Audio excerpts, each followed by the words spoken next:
Oh, we did. I pushed the button prematurely. Wow. I really didn't expect it. I wasn't even thinking, bro. I figured, Done. I'll take the Yeah. thumbnail and then hang out for a few minutes. Because I was going to tell you about my friend Igor. Okay. Okay. Because you were just talking about that story that like we can't say, and I was going to tell you about when I was a teenager, my friend Igor. Okay. And things he used to do in his grandmother's bathroom. We'll see if that's the time that we're not online. Yes. Fubar is here. Thank you. Thanks to Fubar, I can actually sell some of these damn T-shirts that are piling up everywhere. Kathy's like, we stopped selling shirts. Nobody wants shirts anymore. I was like, wait. Fubar will get up there and post. Yeah. It's me though. I am the fucking merch death hole. So who we got here? Fixing on it garage. What's happening? Rust Bucket Resto, South Farmington. What's happening, man? Van Barnes. Bear Rose Garage. What's happening, bro? What's going on, Kim? Chris LaBanca, Nathan McCree, Dickie Farley. How's the sound, guys? Sound everything okay? Thunderbird 1968. And look, like a bolt of lightning. Here comes Fubar. Merch link. The merch link. Thank you, sir. Joe Willie, Flint, Michigan in the house. Windrug, 1320. Yes. 1321. He goes that extra foot. Yeah. Right. Drive it out the back door. You know, that was the thing. I bet you're too young to remember. And you're old. Okay. Was this rocks and dirt or? So in the old days, like when I first started going to the track, right? If you wanted to get a mile an hour, an accurate mile an hour, you had to drive it out the back door. Oh, because mile an hour clicker was past. The speed trap, right, was 66, started 60 feet before the stripe, and it ended 60 feet after the stripe. So you had to. So your speed was an average of those two. 120 feet. Yeah. Right. Mm-hmm. So if you wanted to get an accurate mile an hour in your car, you had to actually drive it out the back door. And then hammer down. That 1321, I mean, he's going for the mile an hour. Bear Rose saying the sound is good. Oh, awesome. Okay. Todd Milton, what do you think of aluminum drive shafts? Are they durable in general? I like aluminum drive shafts. Have one on the Ranger because, again, going back to being cheap and what you got, there's a million Crown Vics in the junkyard, and they have this giant stick, especially the police cars, and they have the big flanges on both sides. You can, if you got a GM, whatever, because I got a Turbo 400 and an 8.8, so you just swap yokes and specialty U-joints, never break it, and you can walk out of junkyard the whole drive shaft for like $25. Yeah, I would think anything short of like slicks and a clutch or a trans brake, I think probably fine, no? They used them. You don't launch off a brake, do you? No, foot brake. Yeah. Yeah, and they put those aluminum drive shafts in all the cop cars and all the Cobras and all the Turbo Lightning. So they're more than what you need. Chris LaBianca, hey, you pronounced my last name correct, bro. I'm an Italian. This is Hey. Let's see. Fixing on a garage. Junkyard's down here in Phoenix. Trash the drive shafts, picking them up with a forklift. Yeah, right? Mm-hmm. That was the thing. When I was a kid, every car you picked up out of a junkyard needed a drive shaft because and that was the thing. The junkyard was just move it, yeah. Today we have Facebook Marketplace. In the old days, it was a junkyard. You go walking through there. There's a halfway complete satellite or a Charger or whatever, and it's like, oh yeah, I give you $100 for it. Yeah, that's my car now. Yeah. Right, but now it needs drive shafts because they picked up the forklifts.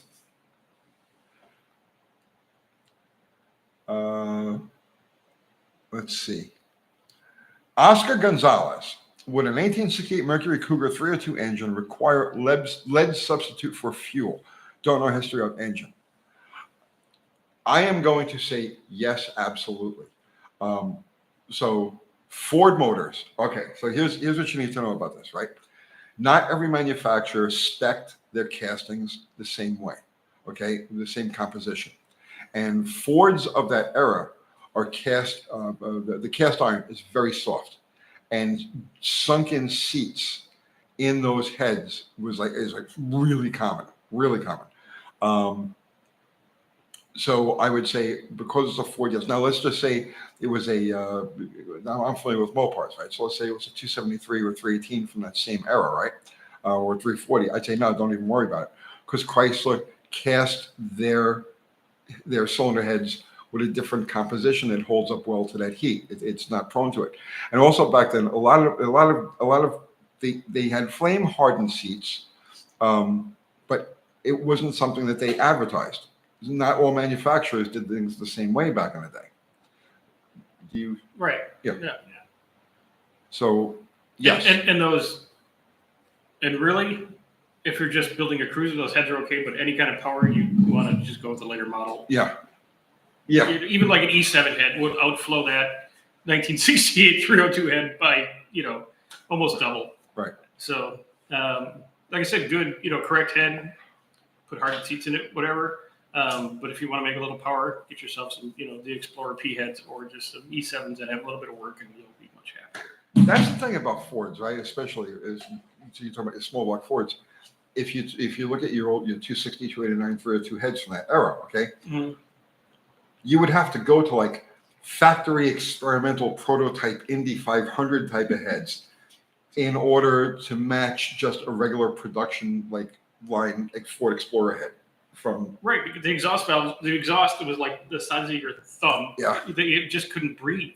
But they sounded so bitchin'. Because those small port, because of the velocity of the exhaust, nothing sounds more radical or is more disappointing than a 1960s small block Ford. Sounds awesome. A lot of noise going nowhere. Yeah, the velocity out of those small ports and valves is like shotgun blasts, but they just don't make any power.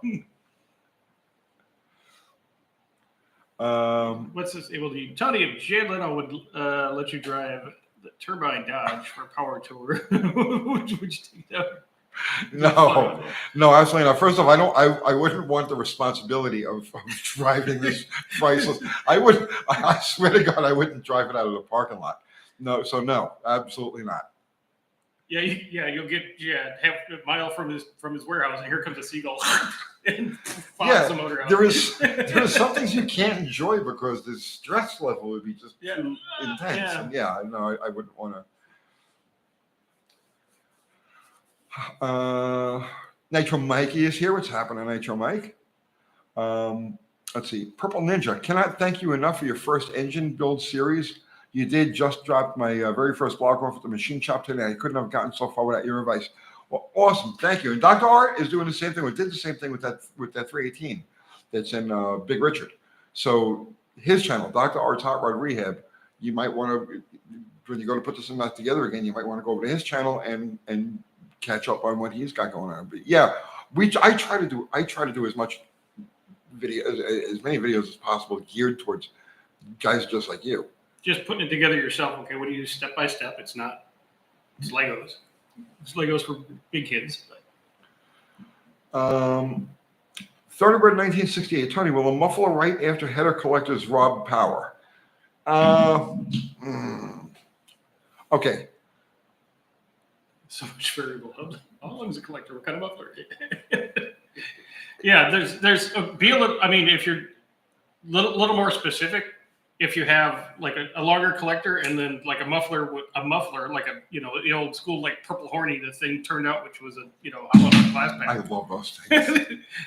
Not much, but if you're putting a Walker, Quiet Ride from a Cadillac, right behind the header, I would say it just depends on how much of a collector you've got ahead of time, because so if you're running just like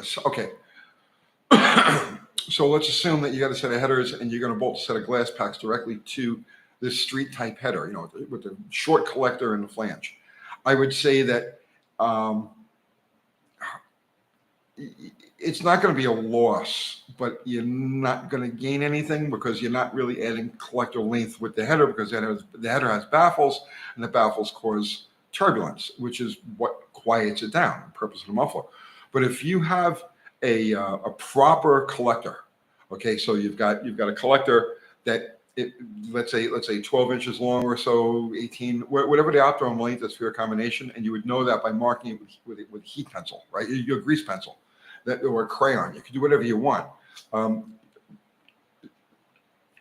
add, let's say, 2 feet of 3-inch diameter, 3-inch inside diameter tubing to the end of each header. Okay, and draw a crayon line or a wax pencil or something, a grease marker, anything like that, and make a run with it. And wherever you see the grease melt, stop, where you can still see, color of it, that's where you cut it. Now you've got a proper length collector. Now, if you put a muffler after that, no, I don't think there's any chance of the muffler hurting your performance. Get the collector, make the collector happy, make Yeah. the flow out of the motor happy, and then you can do whatever after that. And then, Dickie Farley, 64 Ford lane. Yeah, I have not been able to talk, so go ahead. Did you have a stroke or something? No, the heat probably, yes. It's hot in here, bro. The air conditioner. No, I mean, from all week, it's been 90 and I've been in the shops, I and know. yeah. So. Dickie Farley, my 64 Fairlane 500 has a 260 in it, and it sounds meaner than my 30 over 355 small. Yeah. Yes, I know all about it. That was like one of the first things that when I was a kid, I was like, why do these small Fords sound so vicious, but run so kind of like, and it was because of those exhaust ports. Zero is here. Zero. Yes. Nice. It's Fubar and Zero. And Fubar put up a link to my channel, so thank you, Fubar. Yes. Okay. Let's see. They're all saying hi to each other. Purple Ninja. It's great. Lots of fun. Blah, blah, blah. Mexican Spec is in the house now too. Look, we've got a full house of mods. We got more mods than we do when we have viewers. That's. Do you know Lawton? Yes. Yeah. He's been around for a while. Yeah, he's got that black Charger. Yes. Yeah. Mike effing Garage. I'm not really here. Haha, just listening. Okay. It's the podcast. Put your earbuds in and relax. Let's see. What Zero is saying is we are also viewers.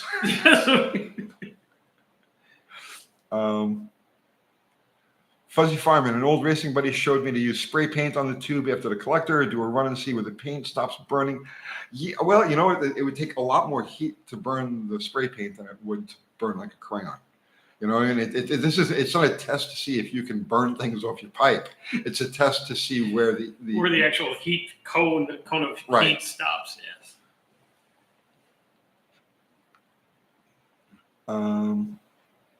Viewers with power. Yeah, very strong powers. Brad's Restorations. What's happening, Brad? Joe K. Thoughts on oil catch can? Worth it? Yes. There you go. Really, an oil catch can to me is much better than sucking it all back down the intake and everything else. And then if you go with any kind of boosted application, you're going to have blow by. And you want to capture it. You don't want to dump it back to the motor because then you're just going to carbon up. You don't want to dump it on the ground. You don't want it just free flying out of loose vents, collecting under the hood. Put it in the catch can, drain the catch can. There it is. Yes. Let's see.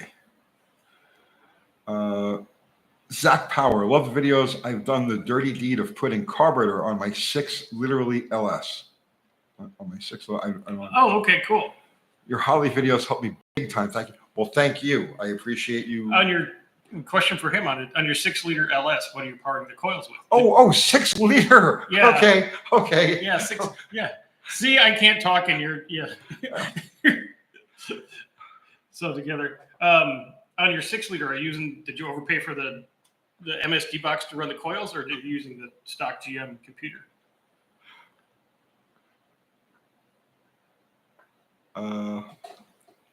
Let's see.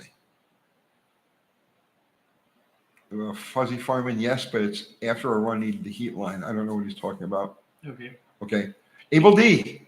Any advice to get Cousin Zero to do at least one leg of Power Tour West? I was thinking hang out with cold ones and a side of tacos. Oh, Zero and RA should really. Absolutely. Yes. Well, okay, but this is talking from 2 guys who didn't really do the We were there. We were there because it was like, It doesn't matter. It's 5 minutes up the road. We you were could see it there. from my back window over here. Doesn't really count. We there. We showed up. We spent too much money on hamburgers and really, $62 for 2 hamburgers. I will never forget that. It's, and there wasn't real a whole lot of entertainment at that stop. Other ones have drag racing and this and autocross, and we had people you couldn't see behind the fence going around a circle.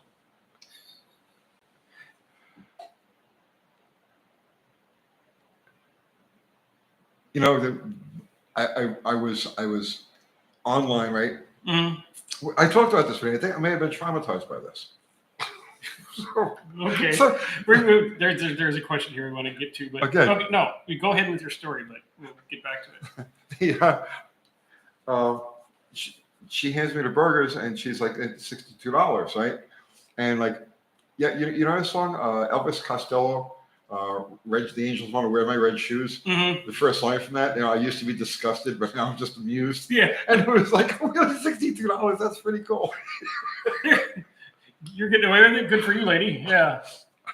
Doing this thing. Okay. Where'd it go? Hagel, Tony, Dr. Art. Ripped apart a Boss 302 motor.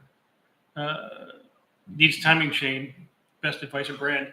I would say don't do anything with that Boss 302 motor. Just send it right to me. Oh, you can handle that. Yeah, you don't want to deal with that. Yeah, you don't want to. They're very tricky. Yes, and they're very impatient and everything else, and just put it all in one box and send the Cleveland headed 302, please. And I don't have a recommendation for brands. I've the past 5-6 ones I've used the Cloits or whatever. Yeah, whatever. Cloits? Yeah. Yeah. However you pronounce it, they seem to be actually decent. Yeah, I can't really make a recommendation. Or even, I'm sure, even if you go to maybe like, I don't know, maybe even Ford Motorsport makes one for that because he's going to have some money in that engine. He doesn't need That's true. bad things to happen. That's true. If you're going to put that, and it's a true Boss 302, you're going to have some big motor in it. You have Ford Motorsport probably. Yeah, that's the best advice I think you could possibly get for that. Exactly. That's not a motor you want to screw around with. You'll spend 3 times what it's actually worth, but yeah, Ford Motorsports, that's what I would do. Yeah, because something happens to that timing chain and you whack valves and you start cracking heads and you're done because there's only so many of those out there. Mike, and we got an Elvis fan in the house. Pump it up. His best work ever, absolutely 100% best work ever, was Hand in Hand, and I think I actually lived that, to tell you the truth. You know that song? Not off the top of my head, no. Don't go ask me to apologize. I won't ask you to forgive me. Well, that's you.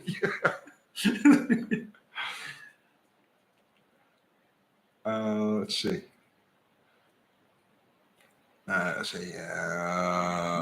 They're back and forth with each other. Had a milling. Okay, Lout says he had a milling and it didn't last 2,500 miles.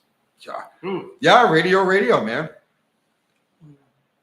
I want to bite the hand that feeds me, Zero.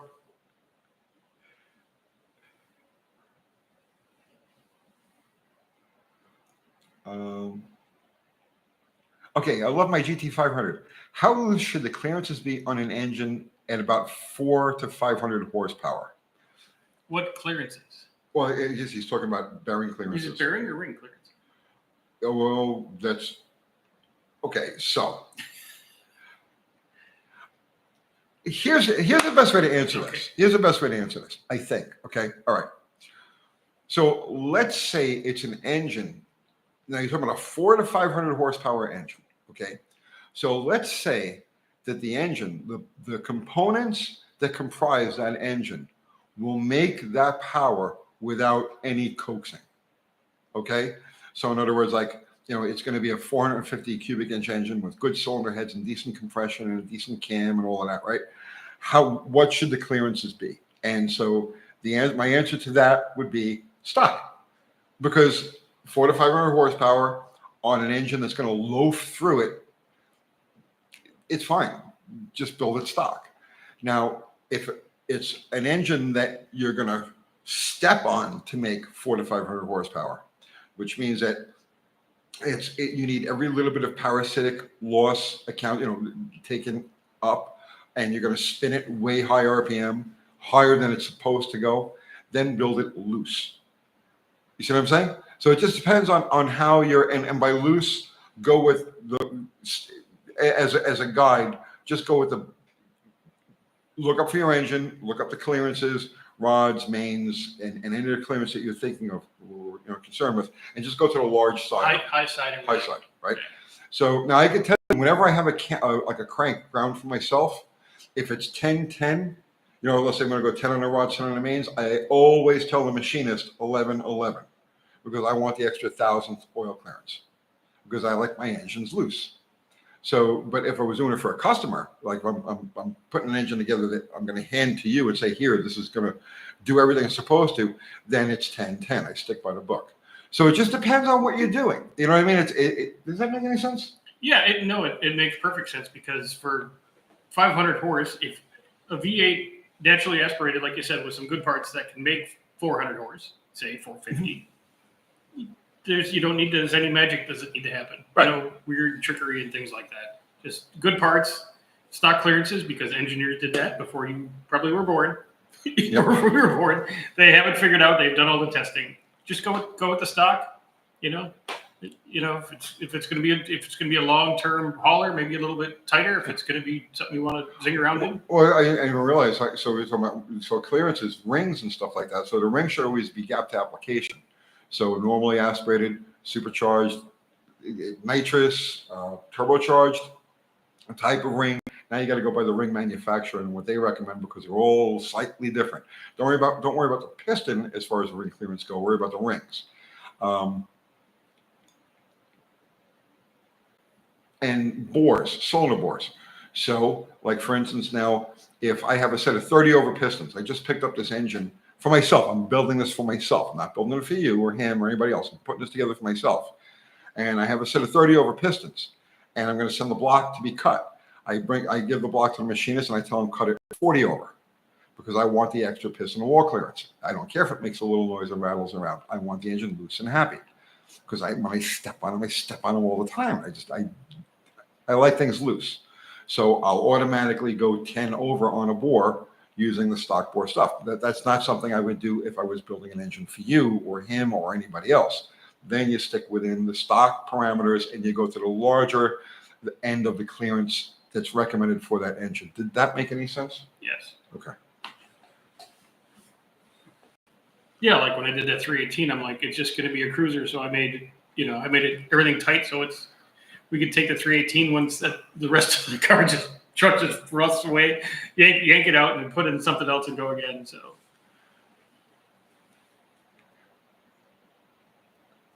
Let's see.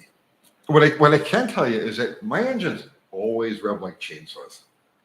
They may not always do what I'm asking them to bottle do. rocket just Bottle rocket, zing, like that, right? My Charger, the 440 in the Charger, whang! You know what I mean? It sounds like it's a 7.5 to 1 compression smog motor, but it revs like a chainsaw, like a 2-stroke, because I built everything so loose. Mm-hmm.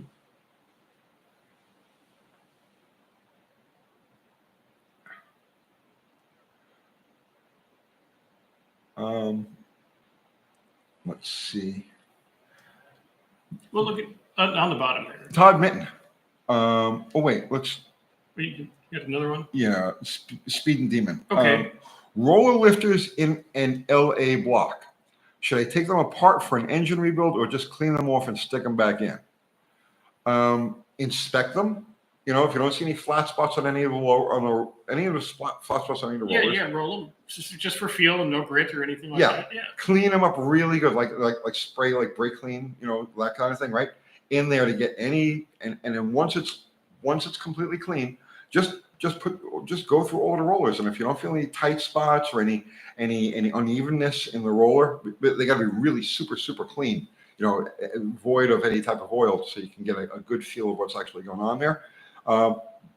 Just send them. And if you go, work? No, it's not gonna. Yeah, if it's questionable, exactly, is exactly right. Okay, and that's exactly, and what he said is exactly right. So if you I got 16 lifters to go through, and I'll clean them all up, and I'll go, "Phew," and if any of them I have to go back and say, hey, wait, maybe that's no, don't even question it, throw it away. You see what I'm saying? So if you question anything, don't go back and double check and say, well, let me see if it's like, no, just throw it away. One lifter is cheaper than a rebuild. Right, Because exactly. if it eats the cam, you got to rebuild. Exactly.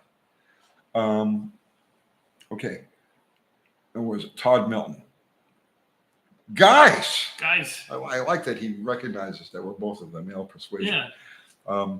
Is it normal for engine oil to get dark quite quickly on a GM big blocks? Is it possible to answer how dark is too dark? Okay. So that's, I mean, the dark oil is a sign of blow by. It's a sign of inadequate crankcase ventilation. Now it could just be that the engine is running so fat and the gas is just getting past the rings. Okay. So it just depends on the running condition of the engine. Assuming that it idles clean and you can actually breathe when you walk around the back of the car, it's like just chugging black smoke and stuff like that. Assuming that the carburation is kind of within range and you're not drowning it with gas, and you got that dark oil happening quickly over 500 miles, 800 miles like that, it starts to turn black. That's a sign, in my opinion, it's a sign of improper crankcase ventilation. So either you don't have a PCV valve, or the PCV valve you have isn't adequate, or you don't have the proper vent. And you always have to have a vent on the opposite side. So in other words, like your PCV is on the right bank, on the right valve cover, your vent has to be on the left valve cover, because you want to be able to pull through the engine. You gotta, you see what I'm saying? If the breather and the PCV are on the same valve cover, you're only pulling from the breather through the valve cover, and you're not doing anything. Right, you're not evacuating anything out of the crankcase. So breather on one side and a really big breather, right? One of the things I always see, like universal stuff, like you get, like I said, Edelbrock valve covers, whatever, and they've got, you got to punch through, or even the breather, you got to punch through, so that it works. Yeah, and I always see people put a little tiny hole, and that's not enough. It needs to be. You get the rubber gaskets, and you're like, oh, I'll just make a little hole. So yeah. No, you take the blade and cut that whole bottom of that thing off. Yes. Let that thing breathe. Yes. So I would definitely look into crankcase ventilation as your.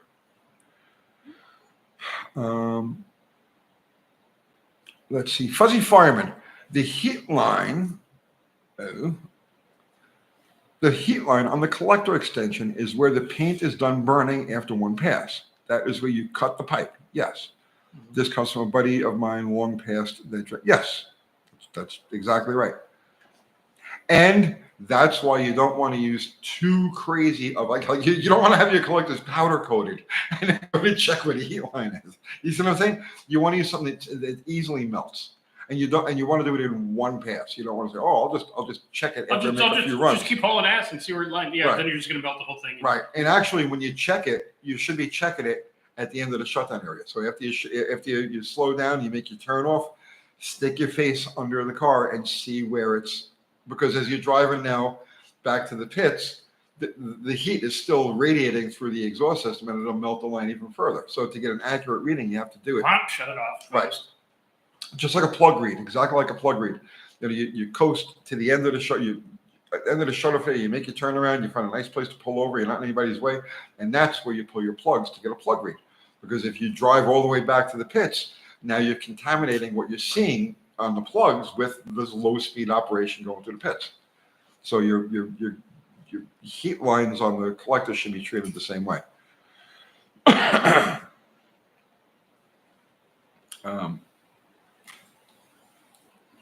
Maybe if I wear these, I can talk. Okay, you pick one. I'm just gonna. Well, we'll just go this one.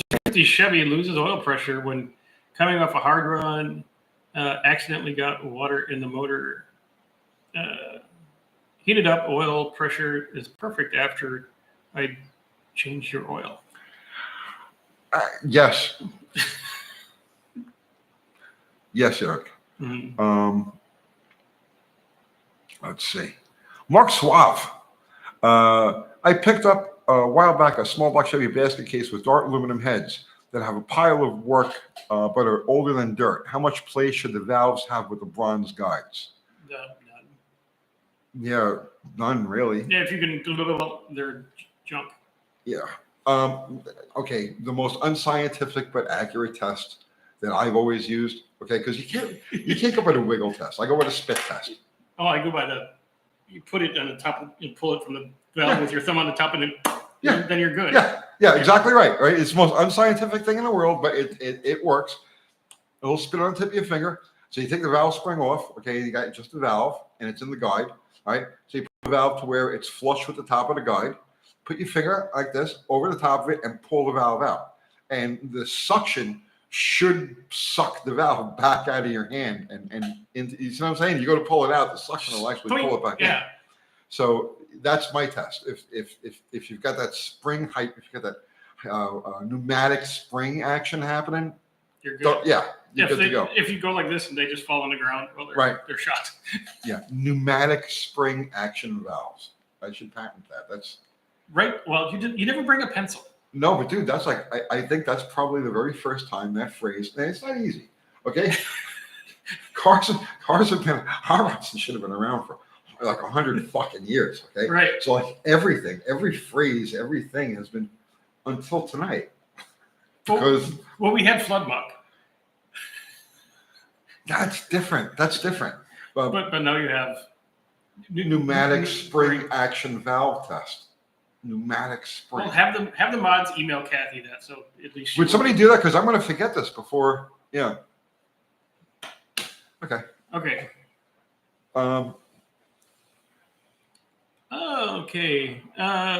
Kathleen Mitchell, 1406 Edelbrock on a small block Chevy 400 runs great, but a small hiccup on slow speed right or left turns. Small hiccup on slow. You're the Edelbrock guy. Okay, 1406 Edelbrock on a small block Chevy. So 400 runs great, but small hiccup on slow speed right or left turns. Yeah.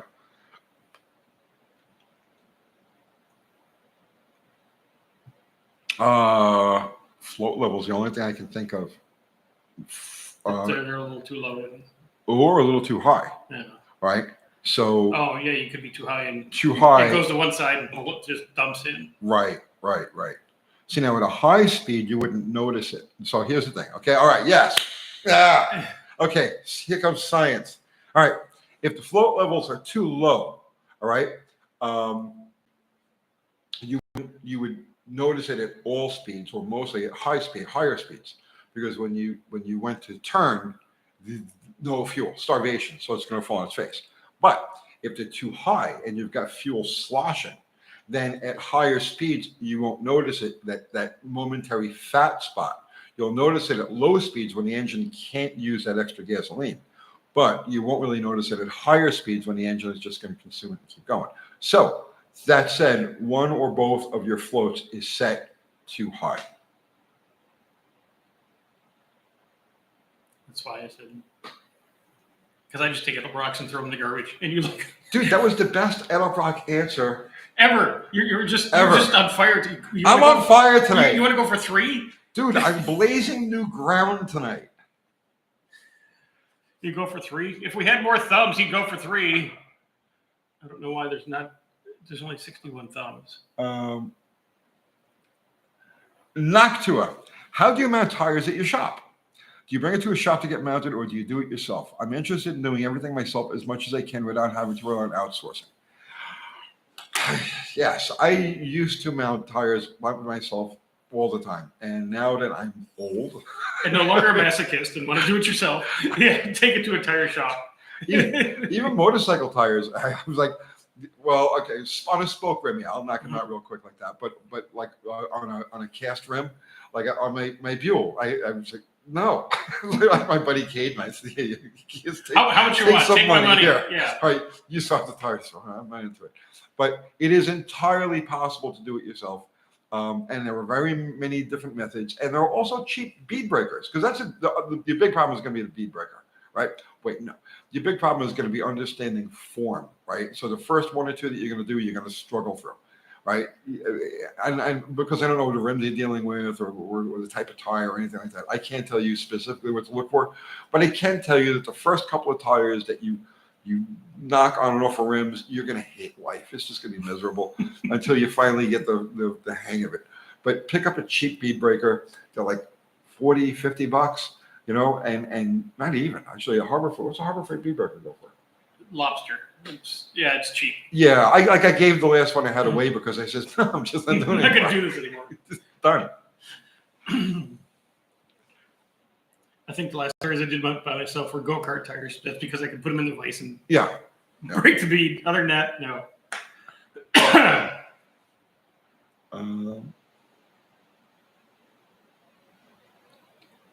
Let's see.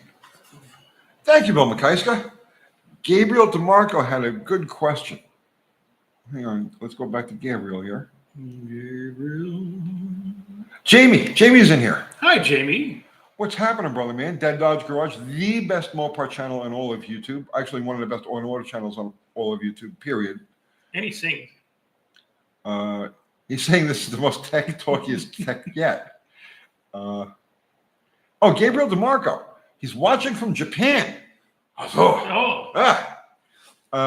Domo. Was that actual Yes. Japanese? Domo is thank you. Domo arigato is thank you very much. Oh, shit. Oh, I know all kinds of Japanese. Really? Yeah. That's cool. That's cool. Conversational stuff. For engine longevity, high lift cam or increased rocker ratio for higher lift valve. For longevity, I would go with lift and stock ratios. Yes. The factory determined rod rate or rocker ratio for a reason, right? You got to remember something, okay? Everything has a reason. Everything has a purpose. Like you look at something like for instance, Slant 6 Mopar is a 1.4 rocker ratio. It's like, why not make it 1.5, 1.6? Well, because that style of rocker, that stamped steel rocker, okay, with the interference adjustment nut, right? Can't deal with it runs out of valve face to smush on. Yeah, well, not only that, but the forces when you go to, let's say, a 1.7 rocker, the forces on the short end of the rocker Go through the roof. Go extreme. Yeah. Right. So for longevity, always go with the stock ratio rocker because that's what it was designed from the factory for. Primarily, it was longevity, and then add your lift through the cam. There you go. Good answer, right? Yes. So Dude, I'm banging on it tonight. Yeah. I bet you even Jamie's impressed. I bet you Jamie's intimidated. He's like, I can't do a freaking X Live now after this. Tony's got it freaking not. Yeah.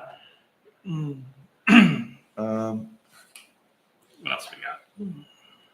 Z72, Z28, greater the ratio, greater the wear. Absolutely. Mm-hmm. Like, that would be the short way of saying of what I took a half hour to get out of my head. There you go. You could. There's your fourth question. What's that? Chevy Hemi. Okay. Quadrajet. Why does it fall on its face after wide open throttle at $4,000, but doesn't when you wide open throttle off the line? Because why does it fall on its face when you wide open throttle after $4,000, but doesn't if you wide open throttle off the line?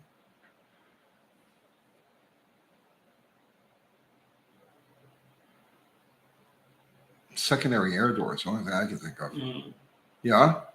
Secondary air door. Or it's just running out of fuel because they'll do that. I mean, if you're in it for a long. Dr. Art is right. See, I overthought it. He's absolutely right. Okay. Okay. Yeah, because your carburetor is full of gas and you're sitting at a stoplight, you punch it and whoa, you got enough to go through the intersection, stuff like that. But if you're on the freeway and you're chasing your buddy and you're doing 100 miles an hour and all of a sudden it's just running out of fuel. Let's talk about Quadrajets because I did a whole video on it.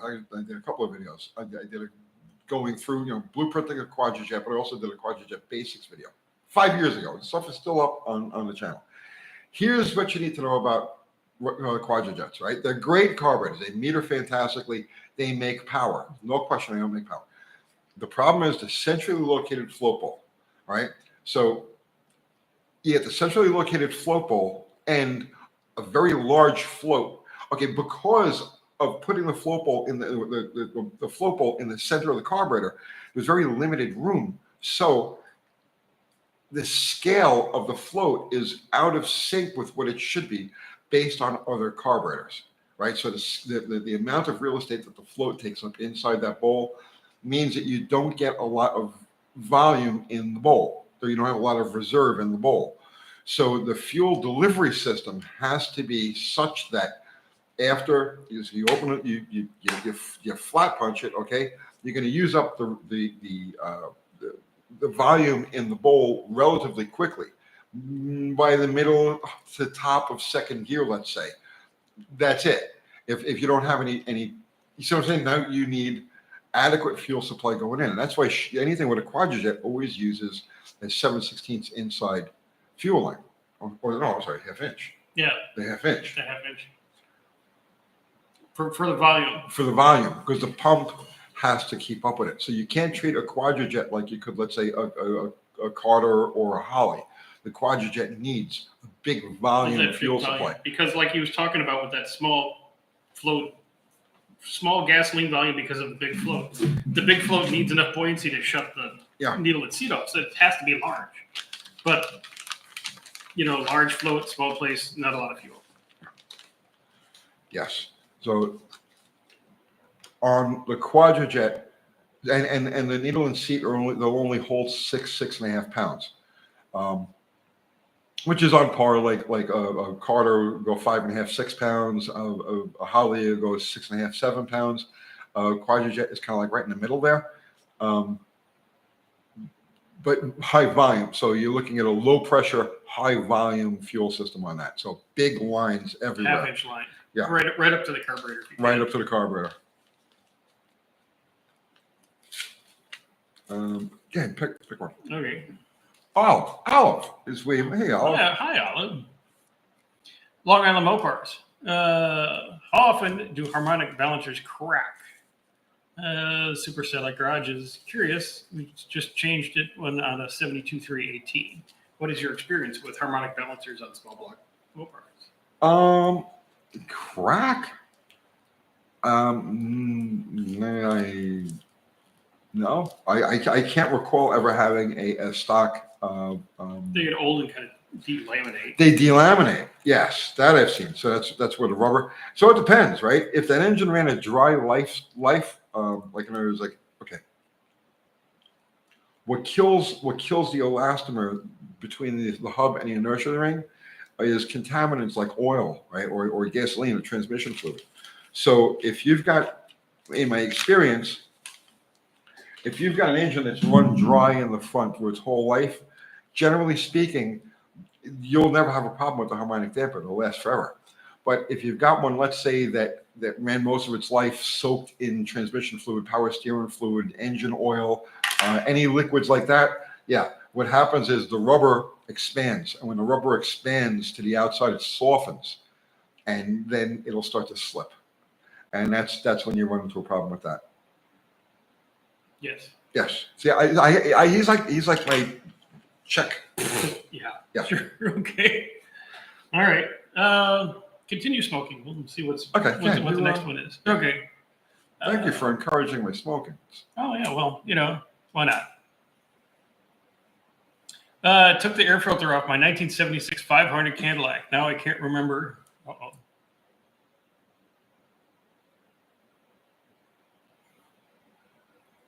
Oh, okay. Hose goes. Yeah. What hose goes exactly? How do I figure it out? Where do they go now? If it's those hoses have formed their decision on where they want to be. Yes. The hardest part of putting the air cleaner back on that thing is that crazy wing nut, the bolt, because it's an L-shaped thing. Yeah. It's like it never lines up. You've always got it's just swivel, right? Okay. So he's right. Over time, the rubber is going to have a memory, right? Old mechanic trick. Right? So you everybody says, oh, I got to mark the wires. So this goes back here and that goes back there. Old mechanic trick, okay? Let's say you take the main harness out of a car, right? An underhood harness, and you want to reinstall it. What you do is you take the harness, and I'm not joking, I swear, this is exactly how you do it, okay? You take the harness, right? You lift it up, right, over the hood. Yeah. You shake it a little bit so that nothing's like tangled over or anything. You make sure everything's like laying free, and just toss it in the general area that it came from under the hood. And automatically, every wire is going to go point to where it originally came from. They'll all have their memory. Yeah, if you have a sensor that's pointed up, there's going to be a wire that's pointed down. Yep. So, and honestly, I swear to God, that is the mechanics method of, what wire Do you have goes a where. schematic? No, Right? I don't know. A schematic. No, just you don't want to force it. You don't want to say, okay, let me put this harness up in here. No, you actually just have to toss it into place. When you toss it into place, all of the wires go. I go here. I go here. I go here. I go here. I go here, and you plug it all in. And those vacuum lines are the same way on that air cleaner. Now, if you have a plethora of cracked ones and you had to replace them and stuff like that, because it's 76, it's going to have about 100 vacuum lines on it. Yes. But there should be right on the radiator should be the vacuum routing, right? If someone hasn't taken it out of there. Oh, we're under the hood. Yeah. On the underside of the hood. But really, what vacuum lines are there? You've got the one for the air door and the snorkel. Mm-hmm. Okay, and that goes to on the GM cars. There's a switch that goes into the coolant. It's one of the intake manifold cooling passages, and then that goes from there to ported vacuum. No, manifold vacuum. Mm-hmm. Yeah, because it's manifold. Because once it opens, that thermactor, whatever opens, and it opens the blend door. Right, and then there's the sensor in the back. I can't think of what it's called. There's a vacuum operated sensor that's on the bottom of. I know what you know what I'm talking about, right? Yeah. Oh God, I'm trying to. It's been so long since I worked on an 1870 Cadillac. You can find the vacuum schematic online for sure. Google. Yeah, Google.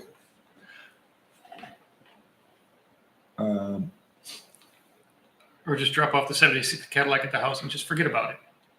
Put it out of your life, drop it off at my house, just forget about it. Thumper, what's happening, Thumper? What style of lug nuts work best for rodent control and a potato gun? I would load it with mozzarella.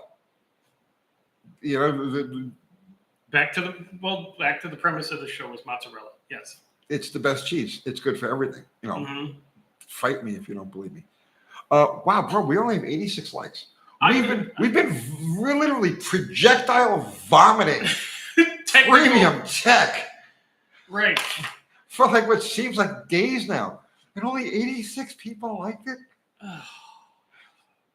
I tell you, it's a reflection We're on spewing. It's a reflection on me. It is a reflection on you, and I feel bad. These thumbs have gone down since I've been in. I feel bad. Normally you would have 200-300 by now, but here comes a big ugly guy, and oh shit. Let's leave the conversation. Okay, let's see what we have here. Dickie Farley says mozzarella also makes a good birthday gift. Mozzarella makes a good everything, man. Yeah.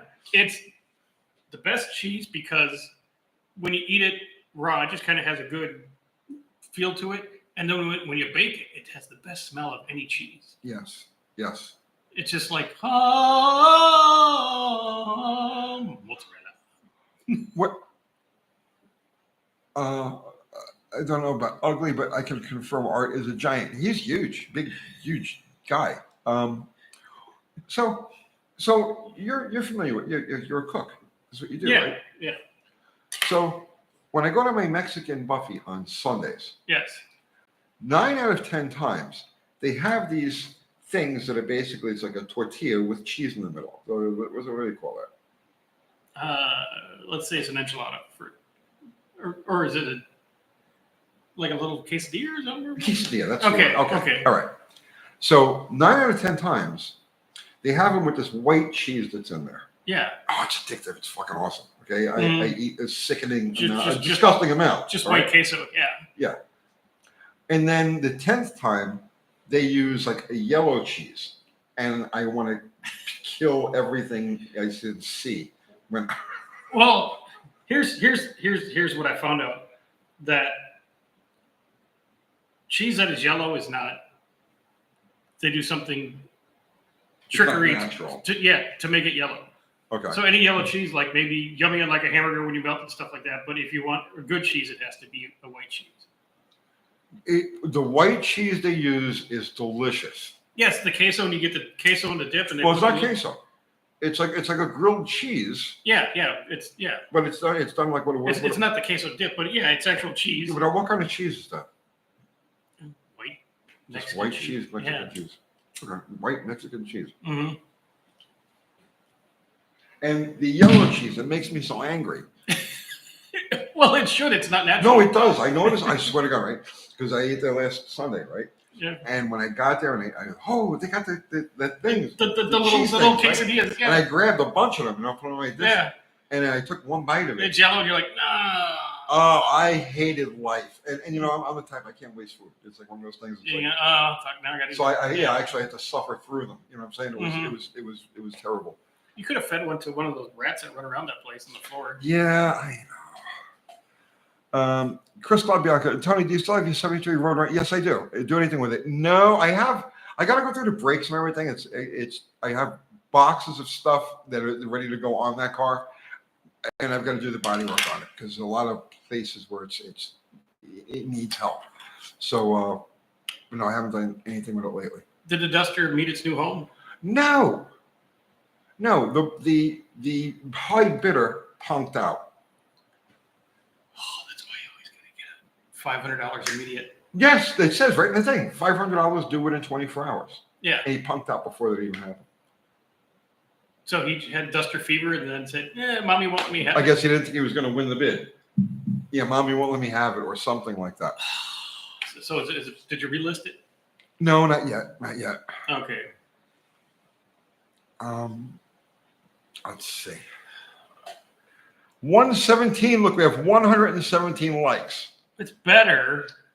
That was, whose competition number was that? 117. The motorcycle, wasn't it somebody? No. No. Come on. I don't know. You don't know. My brain does not work that way. You don't know whose competition number was 117? No. Jungle Jim Lieberman. Okay, well. How could you not know that? I just don't. There's no room. Ah, jeez. There's no room for. A Mexican is saying, Tony, it's called queso Santa Clara. Okay. And that's that white cheese that I like. Mm-hmm. Well, Alan's a psychopath. Limburger grilled cheese with raisins. Oh, dude, you're on a go away. You shouldn't be here with us.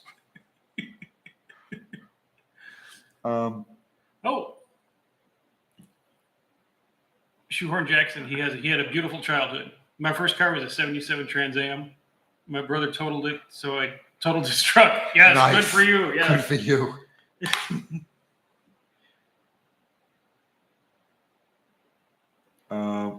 Nick Haynes, 1990. Tony, I was watching a loud video on Bottle Rocket when you was having lifter bleed down. Yes, okay, that was a grim time. You made a comment on solid roller lifters in your Roadrunner. Would that be the 68, and how does it do on the street? Yes, the 68 has a solid lifter, solid roller setup, and it's an ancient solid. It's all Isky stuff.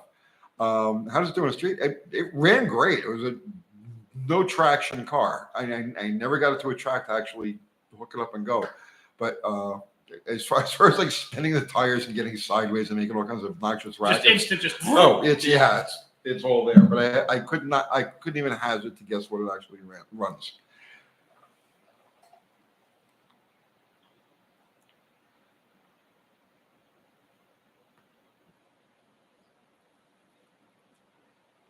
Where are we at? Oh, Fubar just put up a link to your illustrious channel. Yeah, the illustrious channel where you can go watch things and buy stuff. How are you doing with your channel?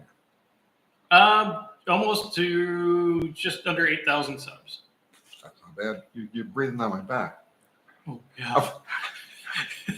I'm starting to get a little intimidated, Dr. Hart. Yeah, that would be 5%, roughly. That's more than you had yesterday, right? So yeah. You're creeping up on me. No matter how you look at it, you're creeping up. I know. You're breathing down my The, back. the next 90 days might be a little slow because of other stuff. You have a very fragile ego. You don't.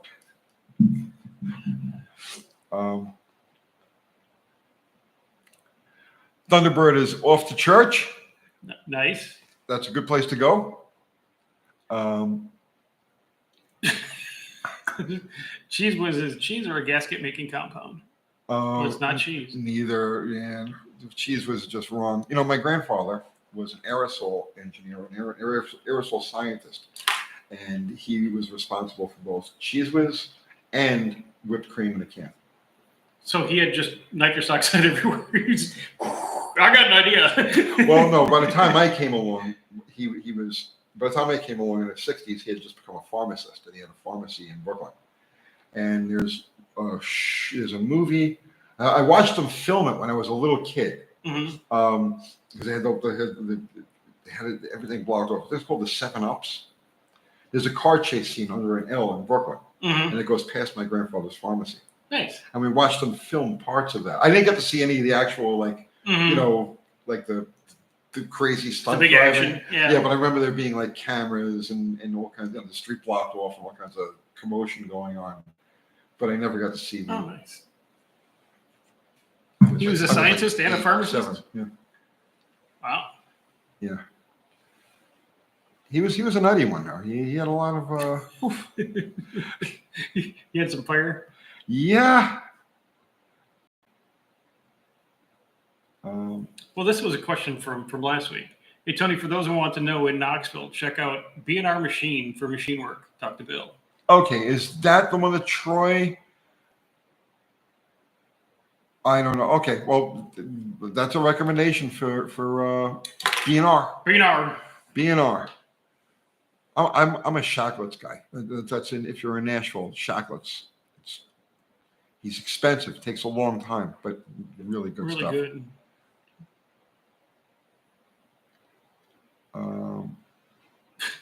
We won't even talk about that question. What was that?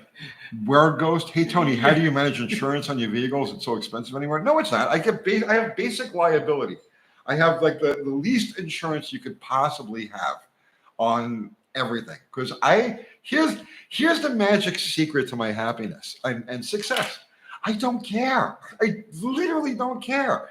Steal it. I don't care. You know what I mean? Crash into it. I don't care. I wish I cared, but I don't. So I have like literally the bare minimum insurance. What are the limits? I don't know. I don't care. Sue me. I don't care. So yeah, that's how I manage my insurance. It's enough just not caring. enough to stay out of jail, and that's it. Yes, the absolute bare minimum.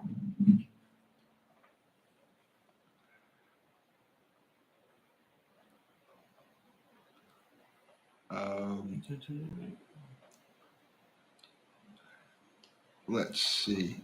R Simo 3. Just use your Holly carburetor adjustment video to get my 1981 El Camino SS driving good. Yay! Still got the hesitation on acceleration fiddling with the accelerator pump circuit. Question mark. Okay, well, if you followed that video to a T, then you have like zero play at the actuator arm on the Holly. So I'm going to assume that you're seeing a clear stream out of the shooters, and that everything is functioning mechanically like that. I'm going to say now go to the distributor and start bringing in the timing. Start pulling up your initial timing. I think that's if you've got the carburetor set, so everything is there's no slack, everything is right there, and you're visually seeing a stream, and your complaint is just it's got a bit of a hesitation, like a tip-in hesitation. Go to your distributor. Now go to the distributor, and that's where you're going to find your problem.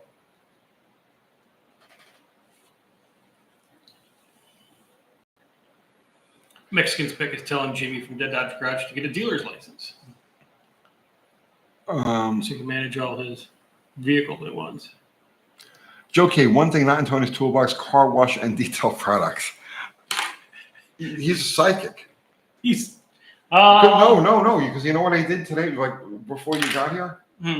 So it was raining, It's coming down pretty hard. That's how you wash them. That's how I wait till it rains. Right. When it rains, I grab a rag or a towel or whatever, and I go over the car while it's raining, because it's like that's my excuse. What else can you do in the rain? It's just sit it out, right? Right. So I put the rain to work, and literally it was downpouring about an hour before we went on, and I grabbed a towel and I just went out. I got the slinger out here.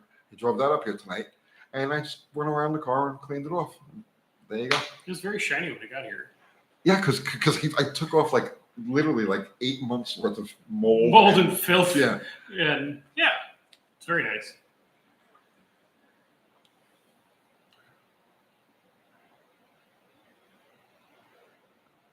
Uh, 72Z20. Is the paint nice enough on any of Tony's cars that they're worth washing?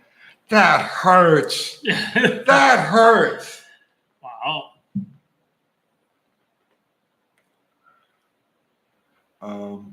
Dr. Art, how much for a pump gas hot street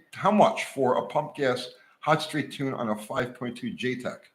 $225 with return shipping. And if you go to, there's a guy on here, goes by the channel name of Wannabe. I have a short that I put up that he made. The video is awful. The video quality is awful. But he sent me his computer. I did the stuff to the JTEC to turn the tuning up because he towed his race car with it. He put his front end loader tractor on it, which is 1,000 pounds heavier, and pulled it up. His driveway kind of comes up in a thing. And you should hear this thing. It sounds like it's got a high output diesel, and it's just like whoa, and it's the best noise. And he goes, with a 1,000-pound heavier tractor at the top of the hill, he was 8 miles an hour faster. Now you still gotta do my Buell. You're supposed to drop the Buell off at the house. Oh, I don't want to intrude on you. But KJ, who's in here occasionally, he's sending me his 3.9 V6 to do the same thing. Okay. And that makes a little over close to 30 of them that I've done in the last couple months. And then the JTEC computers can be a little squishy. So once in a while you may lose one because of shipping, and they don't like to be disturbed when they've been in the same place for 20 years. I only had that happen once, and I think I corrected that because I just sent back another guy's computer with another JTEC, a later model one for him to try in it. But $225, shipping, that's unlocking labor, shipping it back to you, stuff like that same day. So go to the channel. There's my email in there, drstuff@gmail.com. Get a hold of me and take care of it for you. Professor Gins is in the house. That's Nice. the same way I wash my cars. There you go. See, It's all those old nitro guys. We just do the same thing. We just don't care. So the Gins is an alumni. So a lot of you guys don't know what that is right there. Okay, that's a lot of you guys don't know what that is, and I don't think you're even supposed to know. I think because it's like a secret society that we had about 20 years ago. Gins, how long ago was Nitronic?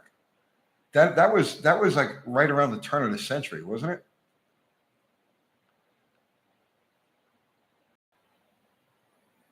But yeah, he's an alumni of that, which was great. Johnny Barradin, sorry about that. Have a Carter electric fuel pump for a 383 Chevy around 500 horsepower. It flows 50 gallons per hour. Is that enough? What was that now? 383 Yes. Chevy. 500 horsepower, flows 50 gallons per hour. Yes. All right. So as long as that I like that car. That's the pump I've actually got on my 68 Roadrunner. The 58 gallon 50 gallon per hour Carter. The big thing with that is that you have to feed it, right? I know it will suck, okay, but there's a drastic difference between having it gravity fed, keeping it wet, and having it pull fuel. So as long as you've got it mounted low enough so that there's a siphon effect from the fuel tank, right? So you see what I mean? It can't be pulling fuel uphill. The fuel's got to come downhill to it. And as long as you've got some sort of siphon effect on the suction side of it, and you've got adequate to the minimum 3/8 fuel line, 500 horsepower 3/8 fuel line is fine.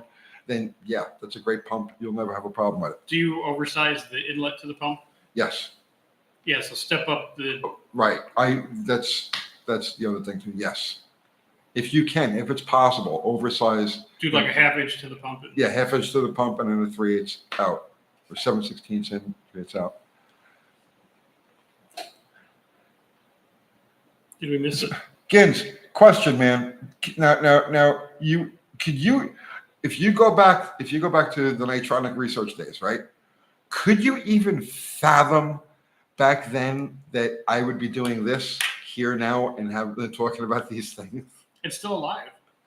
What's life? No, and you're still alive. Oh yeah, that's besides the point. But it's just you got like that whole universe was so far removed from all of this. It's like it's amazing. It's crazy. Yeah, It's crazy. Old car music. Old Cars and music. Thank you for the super chat. And he retracted his message. That's okay. He's free to post any message he wants at this point for $20 super chat. He's saying yes, I could. Okay, I couldn't. Yeah.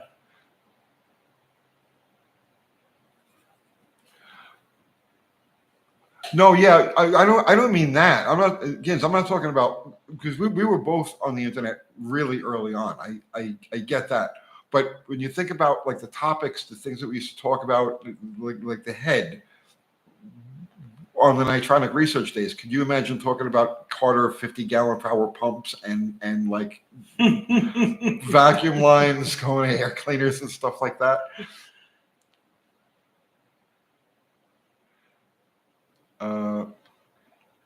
Chevy Hemi. Tony, I can't believe you brought up Mozzarella for a chat theme. Dude, Mozzarella is my dark master, okay? It's that simple. Some days you have to pay homage to your masters to make your life simple. Yes. You have to, respect the mozzarella gods, and everything is fine. You don't want them pissed off because then, your grass dies and dogs run away and all kinds of stuff. Shoehorn Jackson is Nitronic research. Dave Turtles. No. Nitronic research was a thing, and I can't even explain it to you. You had to be there. I'll be back in a second. That's the one we're offset.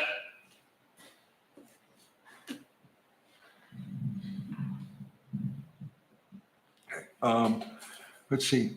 Gins is saying, I didn't see how impossible the course of nostalgia without fuel would become. No. There was no going back in those days. No. To see where it went. The handwriting was on the wall with Pete Jensen's deal. I saw it. Okay. I kind of saw it running off the rails at that point. And it had nothing to do, and nothing bad Pete did, but I was working with him over the phone. We were brainstorming things. We were working out things. Okay.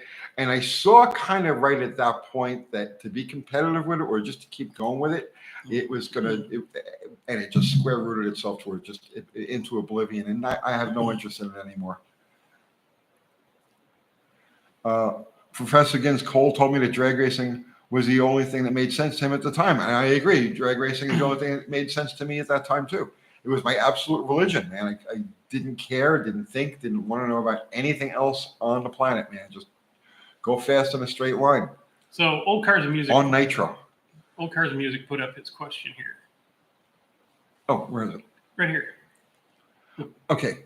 Would pistons with a compression height of 1.741 inch bring my compression ratio back up over 8:1 in my 318 with 974 heads, or should I shave 20 thousandths off the heads as well? Okay, my friend, off the top of my head, I don't know what the compression height is, the stock compression height is. It's like 30 thousandths per point, I believe. So is that 170? So you can take 20 off the heads without having to deal with the intake manifolds. That'll be fine. Or the intake manifold, because you go to a certain point, you go over 20, and now you have to start taking the angle into consideration because you're moving the heads closer to each other and dropping the ports down. So over 20, that becomes an issue. At 20, you're okay. But off the top of my head, I can't tell you what the difference is going to be with the height piston that you brought up there. If I remember correctly, it's 30 or 40 thousandths height at that bore per point of static compression. So I didn't answer your question. Can you shave the heads? Yep. You wasted $20, brother. I'm so sorry. I'll make it up to you somehow. I'm going to donate that 20. I'm going to donate that 20. Let's see. What about blue cheese? Bill McKaiska. Speaking of nitro, prayers for John Force and his family. He'll be fine. He'll be fine. I think he got his bell rung a little bit. And he's 70-some years old. You know. Yeah. It takes a minute when you're on fire at 300 miles an hour. It takes a minute to get your bearings back when you're 70. It was that first hit. That was a hard hit. On the side. Yeah. That was poof. That tire absorbed most of. Yeah, because the tire was after those. Yeah. So, but no, I'm sure he'll be fine. It's just going to make him pissed off that he's got to sit in the hospital for that time. Mm-hmm.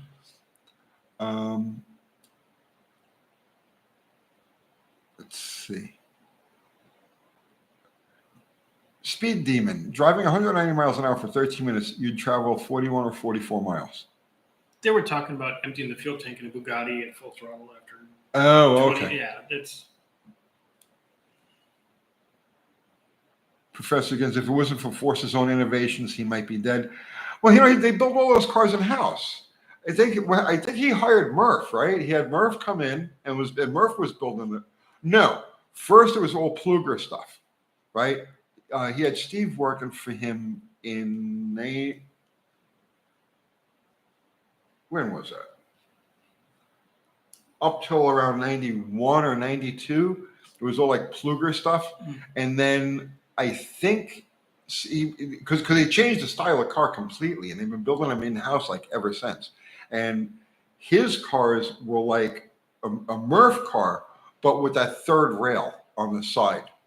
You know what I'm talking about?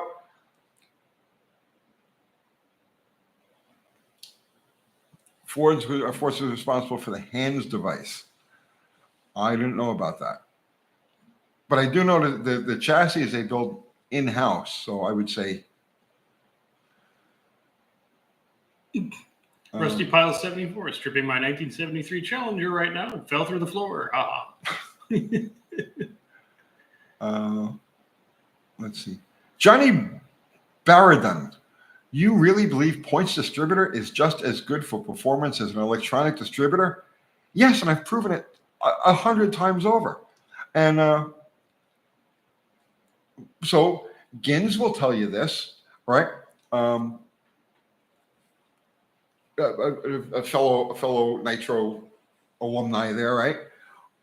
Up until 1997, I'm going to say 1997, might have been 1998, but it was like the last year that I was active, right? Like really active.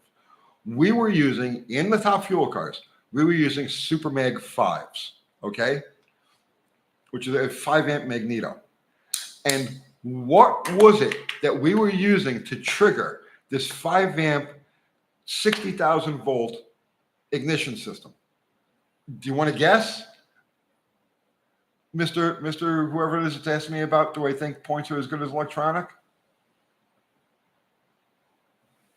I'll save you the trouble, okay? 5-amp, 60,000 volts, 8,000 RPM, and the triggering device was a single set of points, okay? And that was the standard in Top Fuel.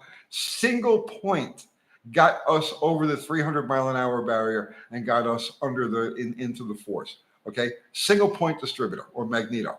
So now, yeah, you tell me. Yes, Gins, mags do operate differently from distributors, but the point of grounding, right? The point of triggering and the ground being through a set of points is exactly the same. Now, Johnny Barandon, there's one other thing I got to throw in here too. Now, this is something I didn't do this, okay?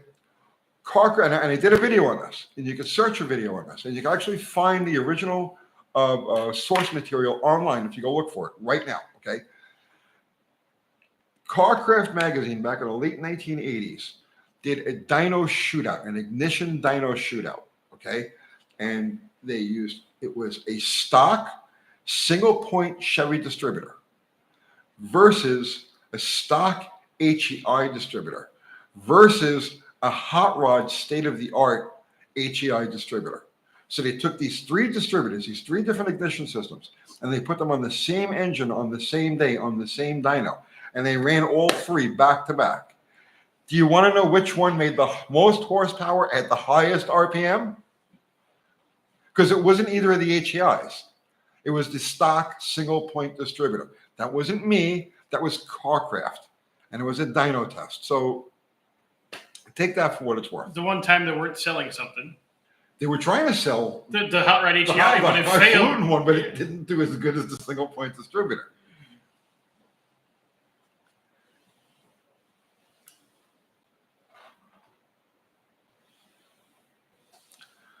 Okay.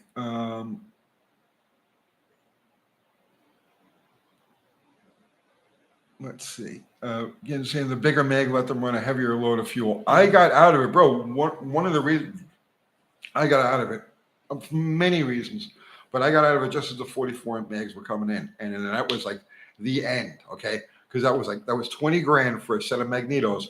They were good for like 4 runs before you had to have them serviced. So you needed to have how many sets of these things? You needed the set in the car, the set in the trailer, and the set in transit to be done. And they use those rare earth material.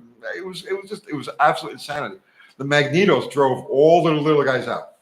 That was it. That was like the last straw.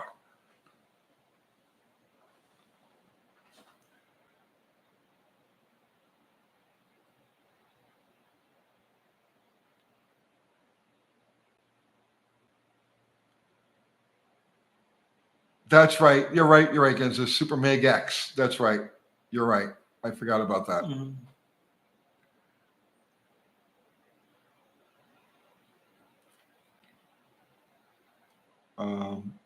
Andrew, he's got a question here. That's good. So if I wanted to pull out a dual pickup lean burn distributor and throw it in the garbage out of and replace it with a heavy dual point Prestolite setup from a 68 CUDA, would that be a hard conversion? Nah. No, just run the wire from the negative on the coil to the post on the Prestolite distributor, and it's done. You call it a day. You drive down the road.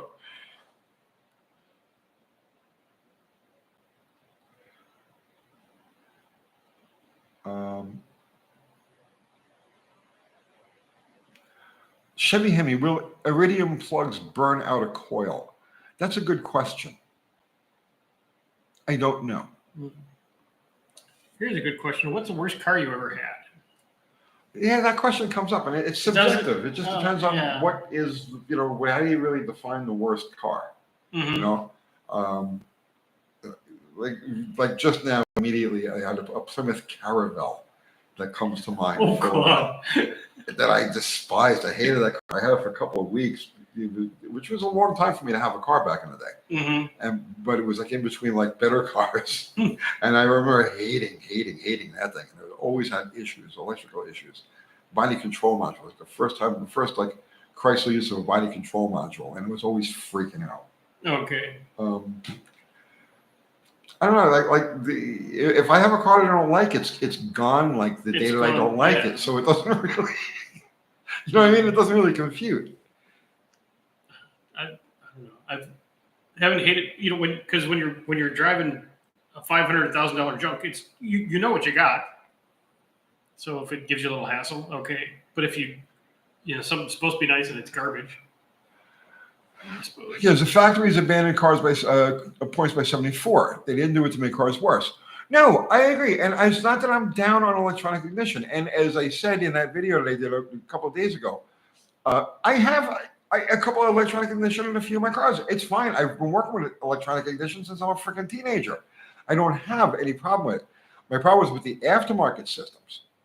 that tend to be junk that people spend a lot of time, they waste a lot of time, at least waste a lot of money on, where the factory setups aren't bad. The question that he asked was whether or not I felt that from a performance standpoint, you can get as much out of a set of points as you could an electronic ignition. And that's naturally aspirated. You know, we're not talking about like where you need boost control, retard, blah, blah, blah, blah. That's different. That's different. But yes, I know.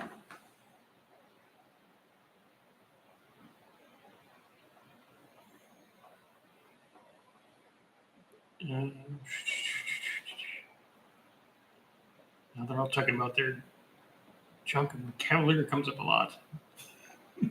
What Cavalier? Oh, yeah, junk car. What's the junk car? Worst car ever.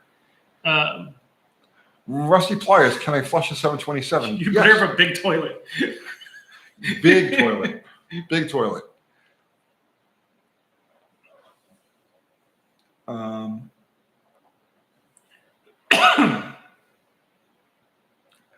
Derek Daniels, you can use that lean burn distributor. That's a good point. You can use a lean burn distributor with a programmable 6AL digital box and create a timing curve.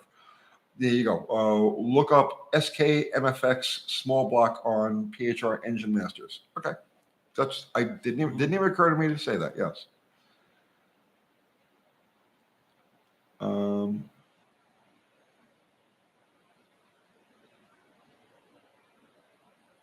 Let's see.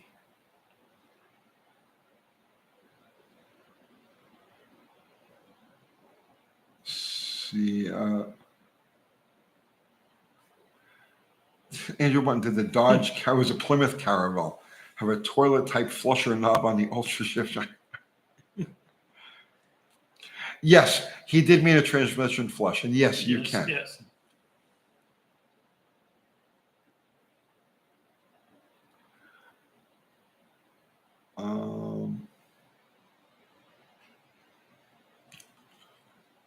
Hey, Tony, why do you love the 318 so much more than the 360?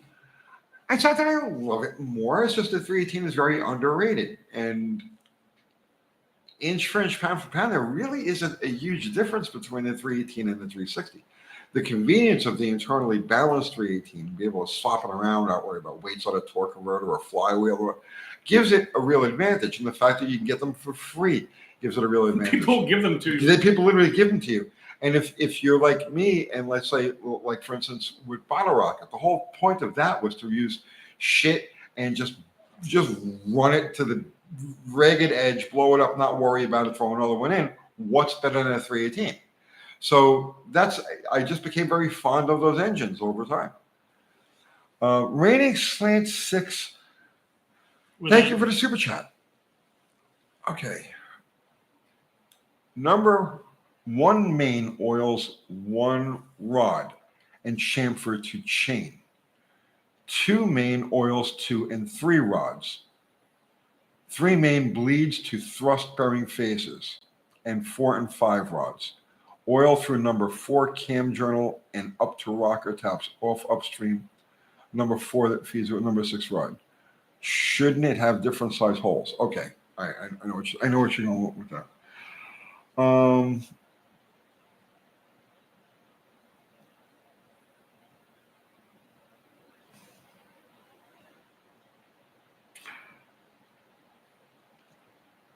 No, and I'll tell you why, right? Okay, so if, like for instance, in the example of this particular engine, right? So the number 1 main is oiling the number 1 rod, okay? The number 2 main is oiling 2 and 3. But there are 2 passages in the crank. You've got 2, so in other words, like this, from that main, there's 2 separate passages. So why wouldn't they be the same size? Unless I'm missing something. He's talking about the oil path for a Slant 6. Yeah. And he's wondering why they're all the same size. But while those journals are feeding multiple instead of 1 rods, they're also feeding through multiple passages. So if you want an even delivery through the engine, and the oil pump is centrally mounted, so you dividing it out. But I mean, it's oil under pressure too. It's not just, yeah. and it's providing that passage. If I'm understanding where he's trying to go with that, he's trying to figure out, well, it shouldn't be bigger to get more oil. Well, that passage under pressure delivers enough oil to adequately lubricate that bearing. Yes, but I think what he's pointing out is that some journals are feeding one rod and some journals are feeding two rods. That's okay. Yeah, because it's separate passages. Mm-hmm. Yeah. Yeah.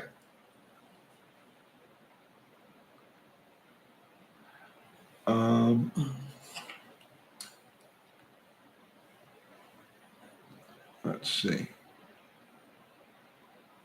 Someone wants to know, how large would my manhood be if I was driving around an early 80s B2000 or green K car with wood grain on the side? Enormous, bro. Just, you know what I'm saying? You'd have a trail of middle-aged women following you wherever you went. Yes. Yes, yes. Slightly plump, 52 to 58-year-old. Just everywhere, bro. Everywhere. Everywhere. Yeah. They'd be stuck to you like glue, like a smell. Yeah. Yeah.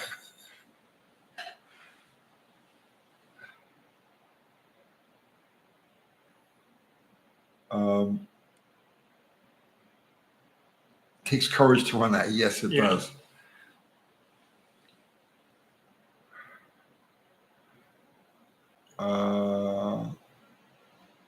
Uh-oh, it stalled. Did it? Yeah, well, while it's doing that, let's catch up to what do you have going on your account? Nothing. Nice. Okay. So then let's go back to this. Let's go back to this. Okay. I can say that with confidence. There is nothing going on. The Monday night lives are doing well, but the regular videos are going to be, they're on hiatus for a few days due to part shortages and weather and things like that. Just excuses, really. I have lots of excuses this week. That's right. You can't be on it all the time, and you can't Yeah. be straightening up fuel injection systems just randomly. Well, it's because my little side work that I'm doing now, then I get home, and then because it's been so hot, I have to immediately just go into the pool and cool myself to a normal temperature so my brain can focus again. Then you go in the house and you eat. Okay, now it's say 7:30. And I got a UPS package where I need to tune this computer now tonight, so I have to. That takes, I know. I'm just busting your chops. I'm just busting your chops. It's okay. I don't mind. I like it with the lean surge. It's pretty cool. It's different. It breaks up the ride. Yeah. You know what I mean? Yeah, I like that. All you have to do is drop it.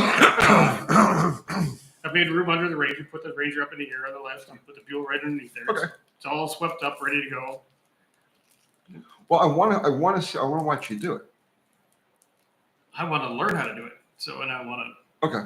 It's gonna take a minute. Okay. Let's see.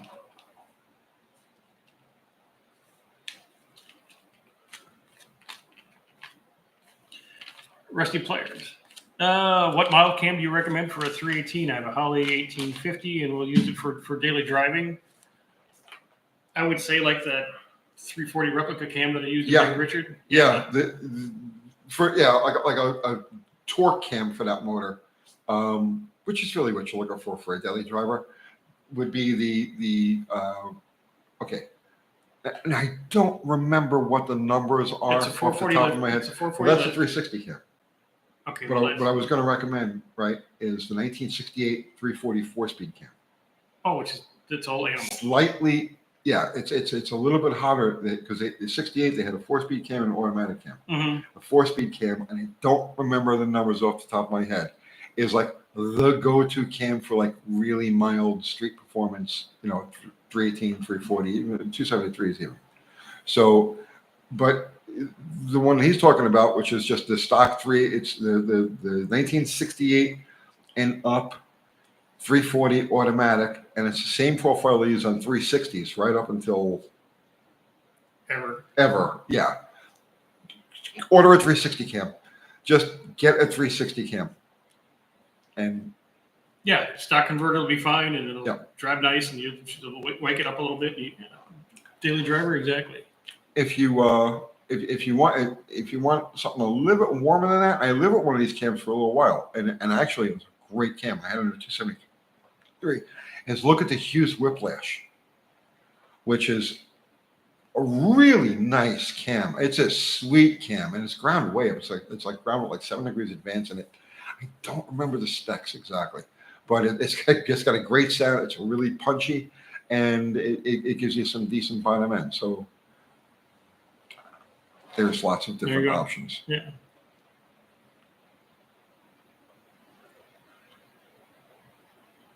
Okay.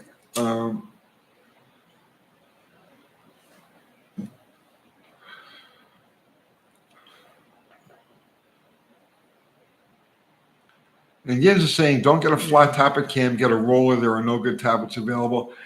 That's true, and it's not. I'll tell you the truth. I found now what I'm seeing is most of it is machining mistakes. They're not grinding enough taper into the cam lobes, and they're not grinding enough crown into the lifters.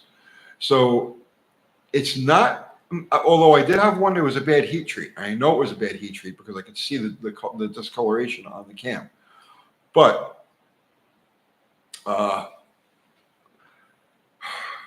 I think with Hughes and their quality control, you hedge on your bets. It's expensive. This stuff is expensive, but I think you might be okay. But double check everything before you put a cam in. We did plenty of videos on that, on how to check taper, how to check crown, all of the procedures, what were the steps, making sure the lifter's free in the board, proper break-in procedure. We did so many videos on that stuff. It's all still up for anybody who wants to put the cam in and they're not sure.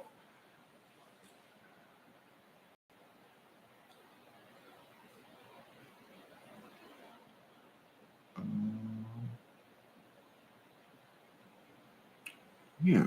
Mm-hmm. Rusty Pliers, thank you so much. I'll need it because I'll be towing a small pop-up camper. All right, if you're towing a camper, then definitely go with the cam he's talking about, that 360 cam. Don't use the Hughes cam. You didn't say your purpose was to tow.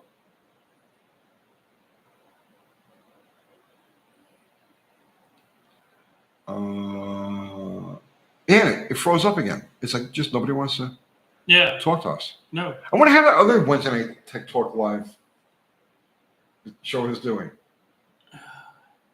I will reserve my comments. Let's see. Here, I'll get them on. What the hell's the name of that channel? It's the. Let's start trouble with them. It's his AHRA channel, isn't it? That's right. Let's see. I tried on my phone. I can't get because I don't have Wi-Fi. Wi-Fi. Yeah. Okay. YouTube. Yeah. Wednesday night Tech Talk with Let's see. two gentlemen of distinction. AHRA. Drag. Racing. History.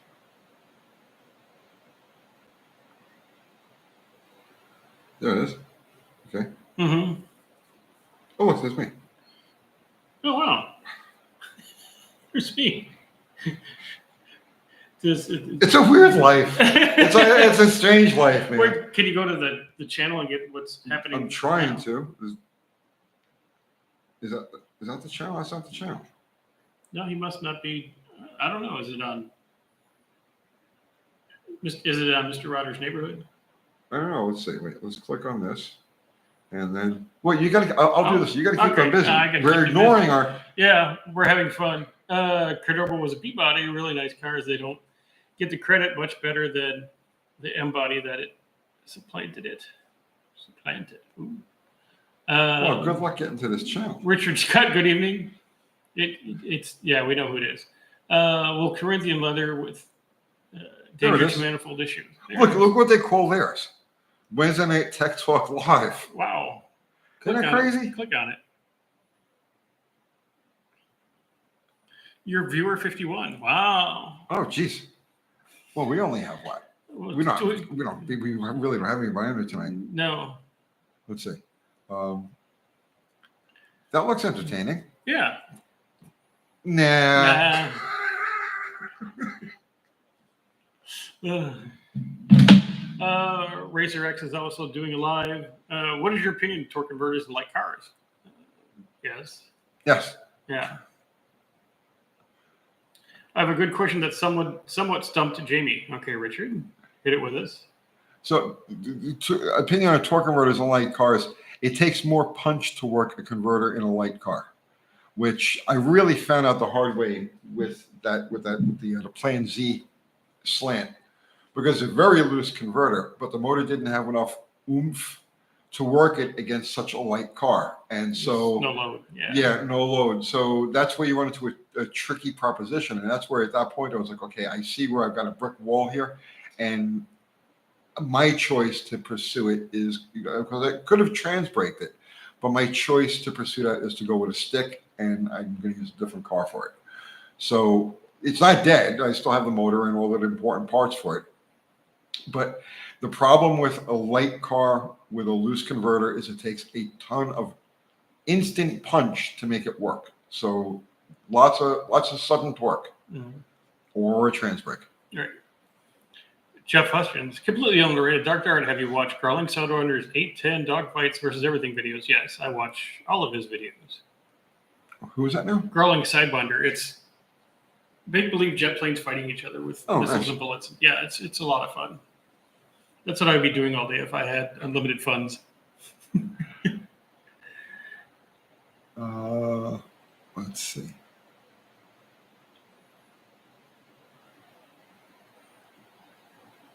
Talking about the converter. This War Ghost is XX War Ghost is XX. Tony, how bad is Carlisle in terms of parts prices? Every swap meet is like that, man. Every swap meet is crazy expensive. Have you seen Gintz's? Just be there on Sunday afternoon with a lot of cash, and that's when you'll make your deals. Have you seen Gintz's gasser? I have not. Oh, okay. I have not. Has Gintz seen my gasser? I don't know. Gintz, have you seen Tony's gasser?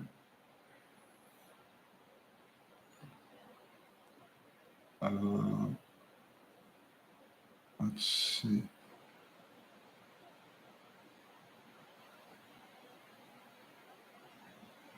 Oh, okay. Rating Slant 6. Of course, the one time I get. Okay, yeah. Go ahead, man. Do the question again. Rating Slant 6. I'm sorry.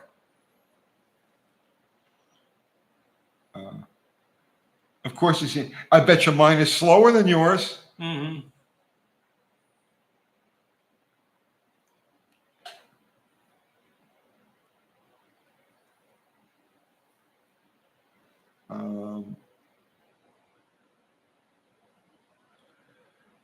Russ Beater Derelicts, Tony, who do you consider to be the equivalent of Smokey Unic in bending the rules, but in drag racing? Oh, God.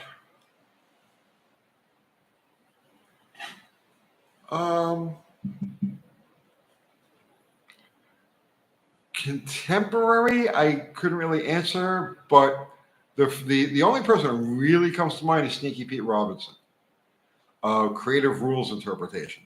He was brilliant. And the guy answered the questions that nobody ever asked, right? And one of them actually ended up getting him killed. But I would say it was Sneaky Pete Robinson was drag racing's equivalent to Smokey Unic.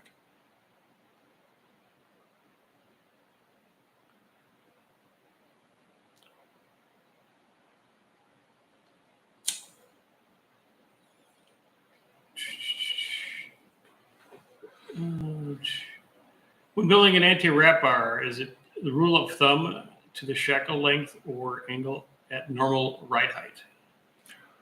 Building is a rule of thumb to the shot. I couldn't tell you. I've never done. Oh wait, and when he's saying an anti-wrap bar, he's talking about a single. Yeah, like an override bar or an underride bar type thing. A 3-link. When he's saying an anti-wrap bar, is he talking about a slopper type of bar? Is he talking about like a ladder bar, like a 3-link type of thing, or is he talking 71 about Z20? Kind of elaborate if you're building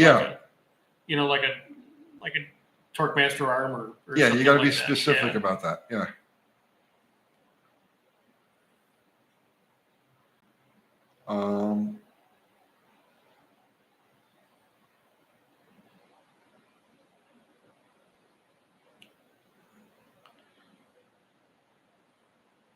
Have you ever run a Slant 6 198 crank and a 170 block? No, but that's a good combination. You end up with 210 cubic inches, and you get really good rod angularity with that. But no, I haven't built one. If and when I do get back heavy into the Slant 6s, because like I do phases, I'm like a child. Okay, I swear to God, I'm like a 9-year-old. Right?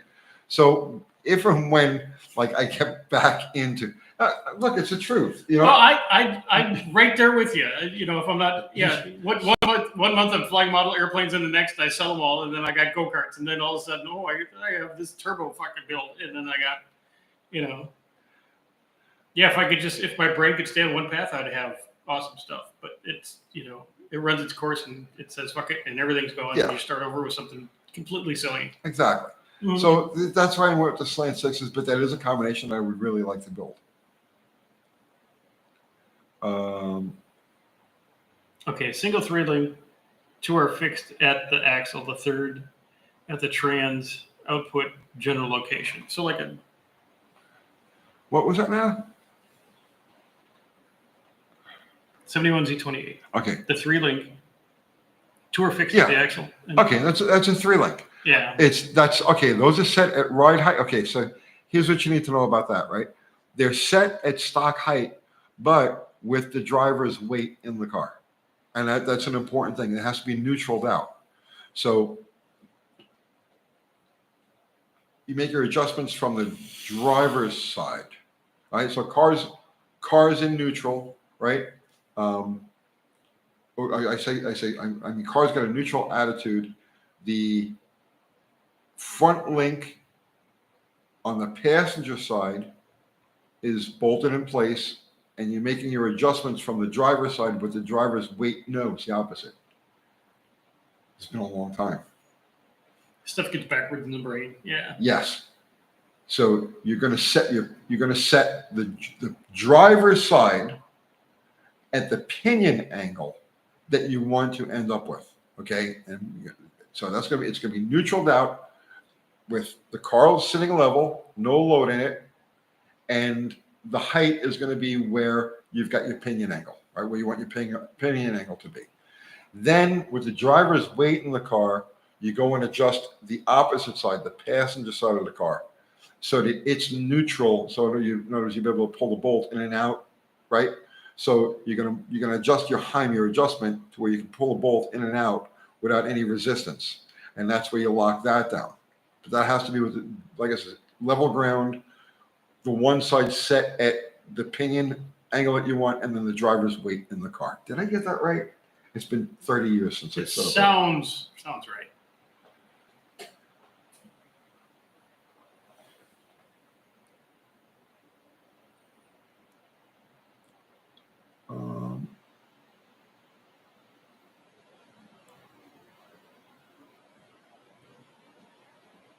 Well, let's just stare at this. Well, and because I think that's what they're doing on the other. That's stare back at them. Oh, what are you doing? Judge Fett, 426. What was the purpose of the gasser look in the 1960s? It was an attempt for weight transfer, wasn't it? Yeah. Mostly. So, okay. So the gas classes were based on cubic inch to weight, right?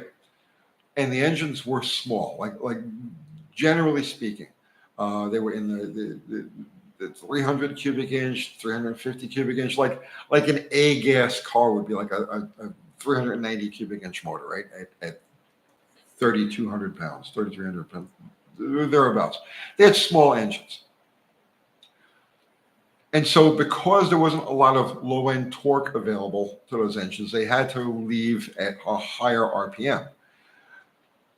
In order to preload the weight transfer into the equation, because the torque wasn't there to lift, they would actually stage the car with the nose up higher. so that the weight transfer was already built in. And when they dumped the clutch, even though there wasn't a lot of torque to lift the motor, the power was there to turn the tires. And that was the purpose of that nose high attitude. Now, today, no prep racers do exactly the same thing. Only what they're doing is they're not jacking the front of the car up the way they did in the old days, but they're putting extra long travel front suspensions in. So as soon as they leave, the suspension wants to top it. They ride real high, like Right. old school, like we used to put the 4-cylinder springs in the car so it would. Yes. Yeah. Yeah. But it's times 10 what they do. Right. They're ride building that much suspensions, stuff. extra travel suspensions, and it's for the exact same purpose.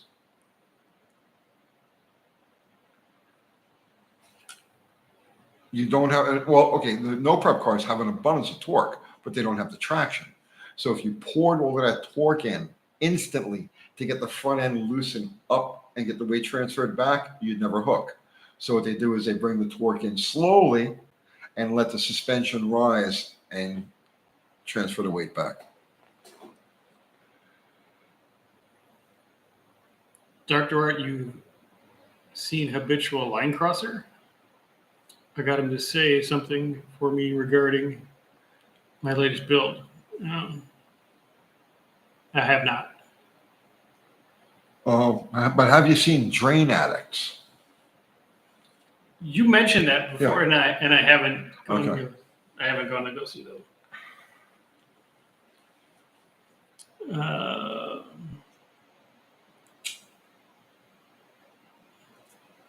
Raining slant sixes with a chance of cannonballs. He meant different oil passages from the horizontal oil gallery to tangent and OD of the cam bearing shell to the upper main saddle in block and through the. All right. All right, Randy, we're going to try this again. I mean, different oil passages from the horizontal oil gallery, yes, okay, one side of the block, Mm-hmm. down to tangent and outside diameter of cam bearing shell, yes, down to upper main saddle block through oil, not holes through crank journals. I understand what you're saying.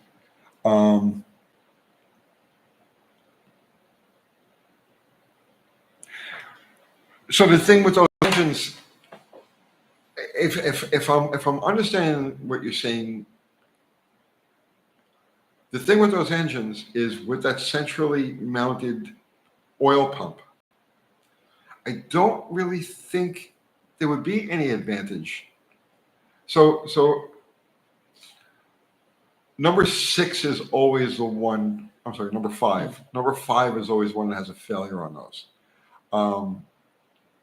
I don't even want to talk about that right now because that's getting into like a lot of speculation.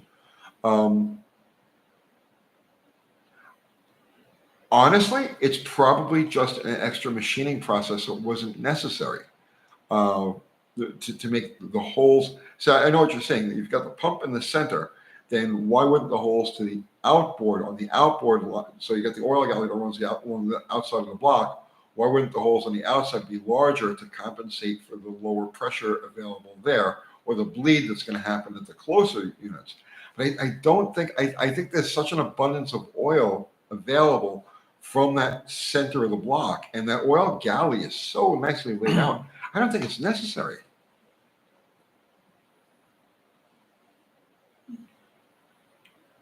Shaking bottles. How much horsepower can you get out of a 1976 Cadillac 500 without doing anything major? It's already got the exhaust cut off from the muffler back.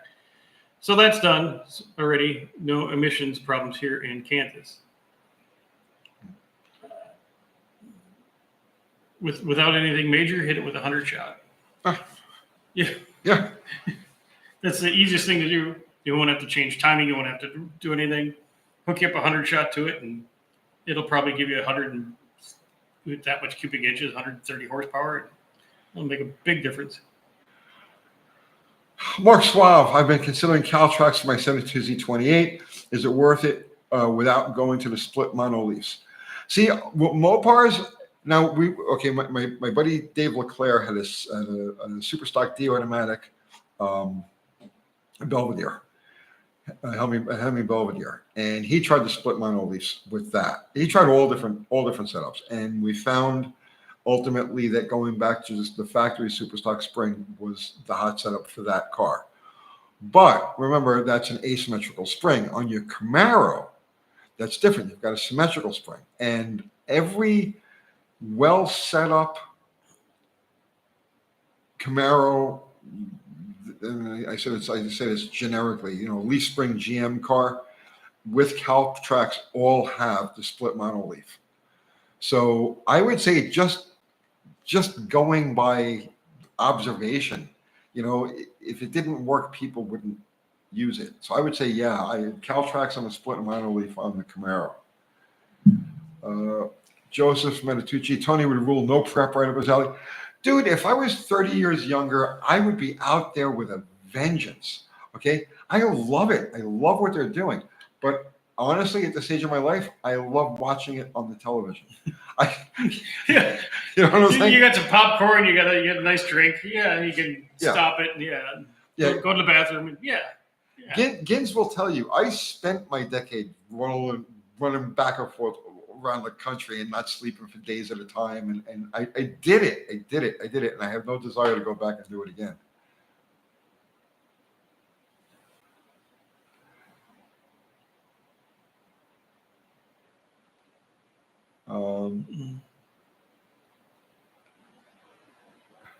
Let's see.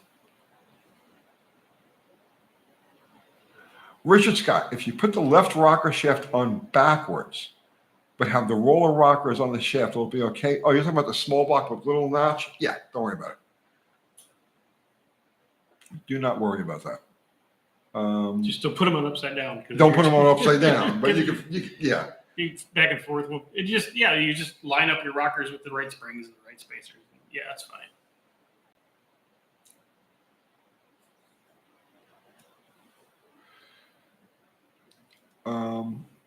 Chris, hi, Uncle Tony and Dr. Art. Can I use clamps on a 1997 S10 rear leaf springs?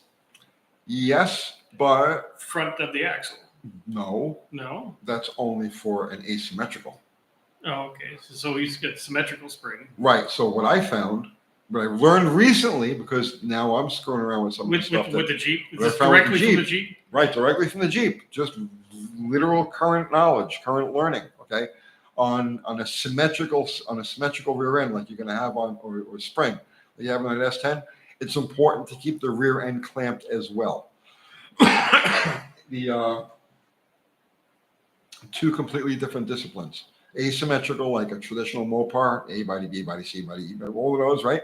As those are asymmetrical, those you clamp the front and you let the back loose. And with a symmetrical spring, if you don't, the spring will S-shape. It requires the back springs, the back of the pack, to be solid to keep it from doing an S thing.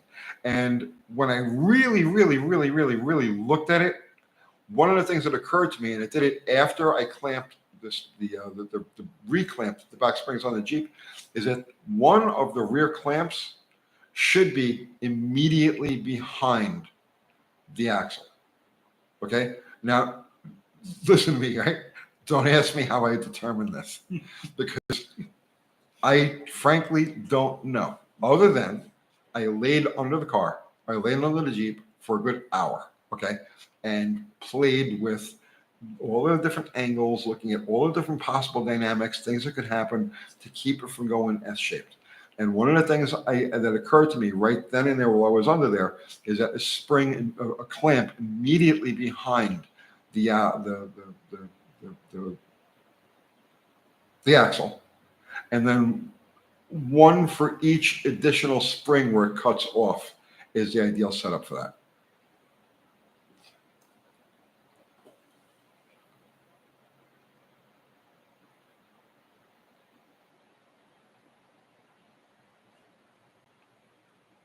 Okay, Raining Slant 6, he's back. Given number one only has one rod in chain, only shouldn't it need less oil to number two, means saddle which has to feed two rods in no thrust bearing faces or even, but Okay, so number one is oiling the chain. You've got extra bleed to the front for the chain, so that kind of gives it that same dynamic as.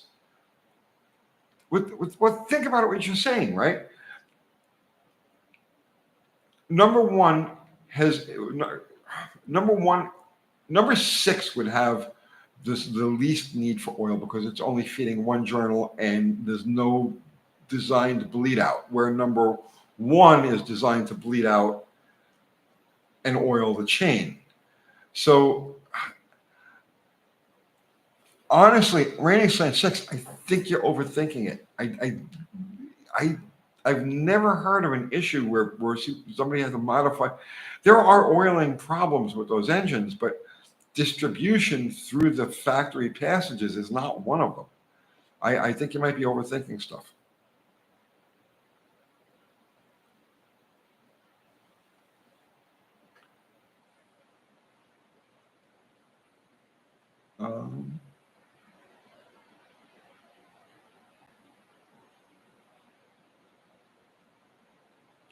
Okay.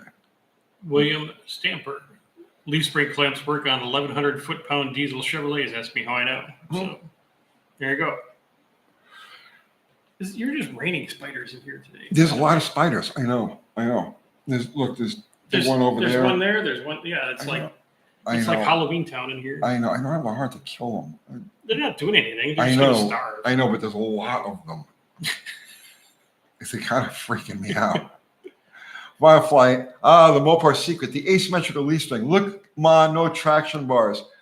Look at Bottle Rocket, okay? The car wheelies with completely stock rear suspension. Low performance, 318 taxi cab style, nothing rear suspension. And it plants well enough to wheelie. Of course, it doesn't stay planted after that, but that's my doing, not the suspensions.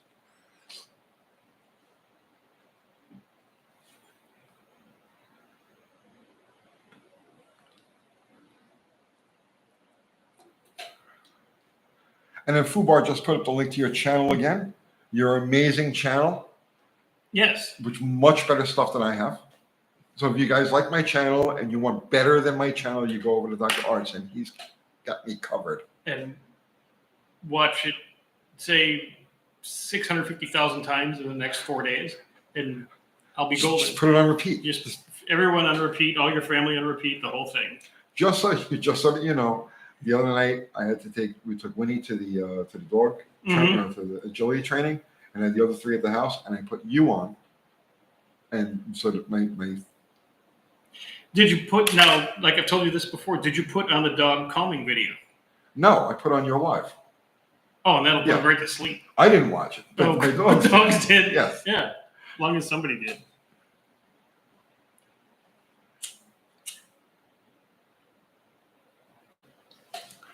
Dickie Farley saying, I hope you're always on YouTube. It would be kind of sad to not see your lives occasionally. Dude, I'm here for as long as it's good. You know what I mean? I'm here for as long as it's good. I've done this longer than I've done like anything else. It's ridiculous. 6 years. 6 years. I don't even know myself anymore.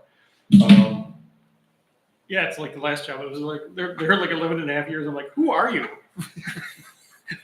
That's like 13 jobs, 11 and a half years. And then it was just one. I went nuts. Now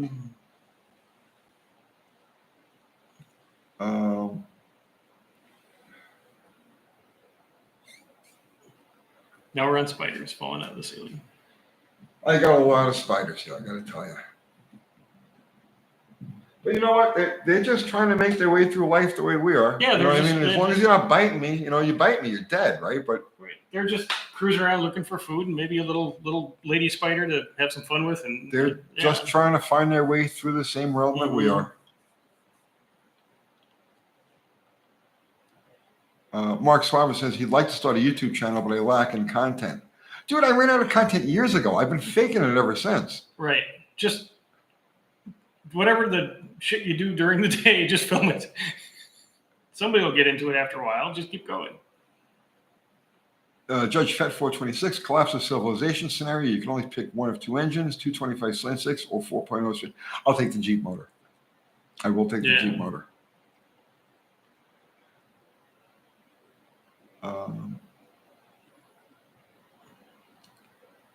Invite you in the middle of the night. Well, nobody's here in the middle of the night. No.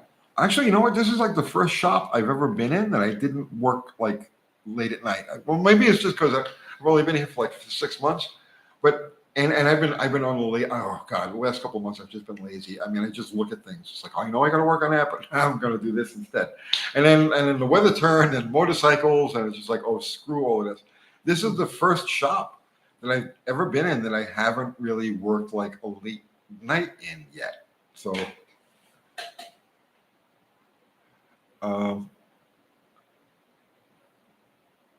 William Stamper saying if he say or type something silly, it's because I lost my glasses. Okay. I say because I lost my mind. Mm-hmm. All right. Dr. Art. Yes. We're over the 2-hour mark. Oh, we've given them pretty much all we can. There's no more. I have no more. I can dig deep and it's not there. Yeah. Yeah. At this point, honestly, it's like mom jokes. That's what I'm down to. You know what I mean? It's like, yeah, your mom is so, I can, right? Mm-hmm. So the well is dry. Okay. So what do you want to promote, Dr. Art? World Peace and Mozzarella. World Peace and Mozzarella. And you can find it on his channel, Dr. Art's Hot Rod Rehab. And that will be the topic of his live this coming Monday night. It will. World Peace and Mozzarella. Like the people that send me pictures of their cars and their engines and their projects. I wanted people to send me pictures of their pizza and their casseroles and their, their burgers and things like that. Yes. Dr. Art wants you to send pictures of your food. With mozzarella. With mozzarella. Yes. We could start a movement. Dude, like a hashtag mozzarella. I'd like to buy the world some mutts. Yeah. Absolutely. Yeah. Try it. If you don't normally buy mutts, go sometime this week. Go to the store, buy some mutts. Buy the good stuff. Make yourself a nice sandwich. Grind it up, shred it up, put it on your pizza. 72Z28 doesn't do food pictures. That's fine. He doesn't have to play.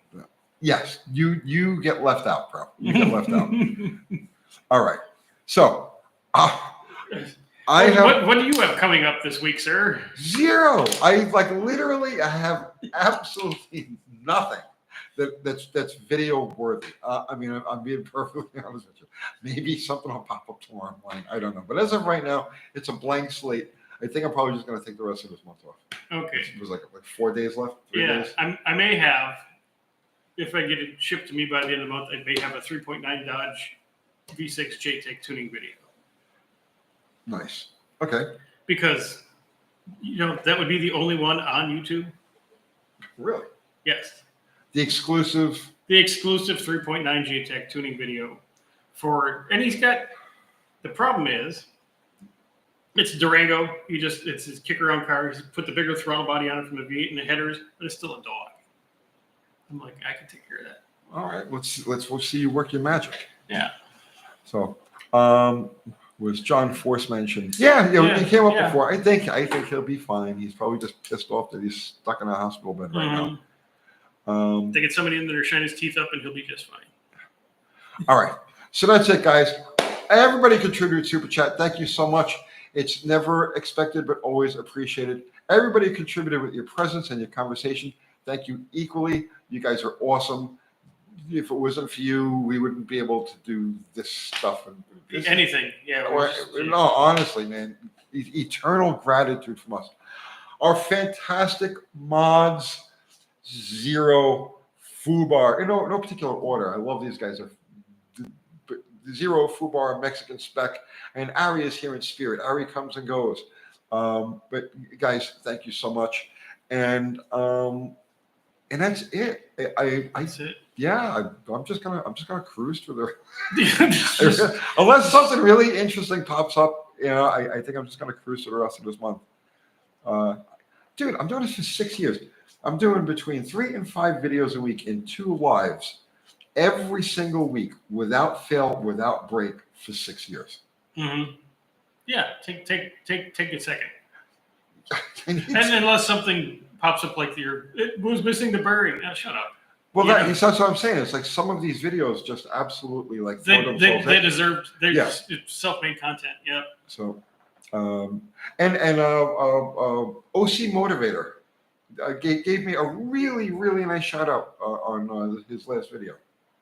Really. Yeah, really nice shout out. I Nice. appreciated that. So OC Motivator, if you're anywhere in the realm here, thank you, brother. I really appreciate the nice words. I don't get kind words very often from fellow YouTubers. But got them from you. Thank you so much. And that's it. I'm out of here. I'm gonna turn it I'm off. gonna hit this Turn button. it off. Good and night, folks. It's gonna end. Adios. Right. Eat Yep. some cheese. Okay. Goodbye. Bye.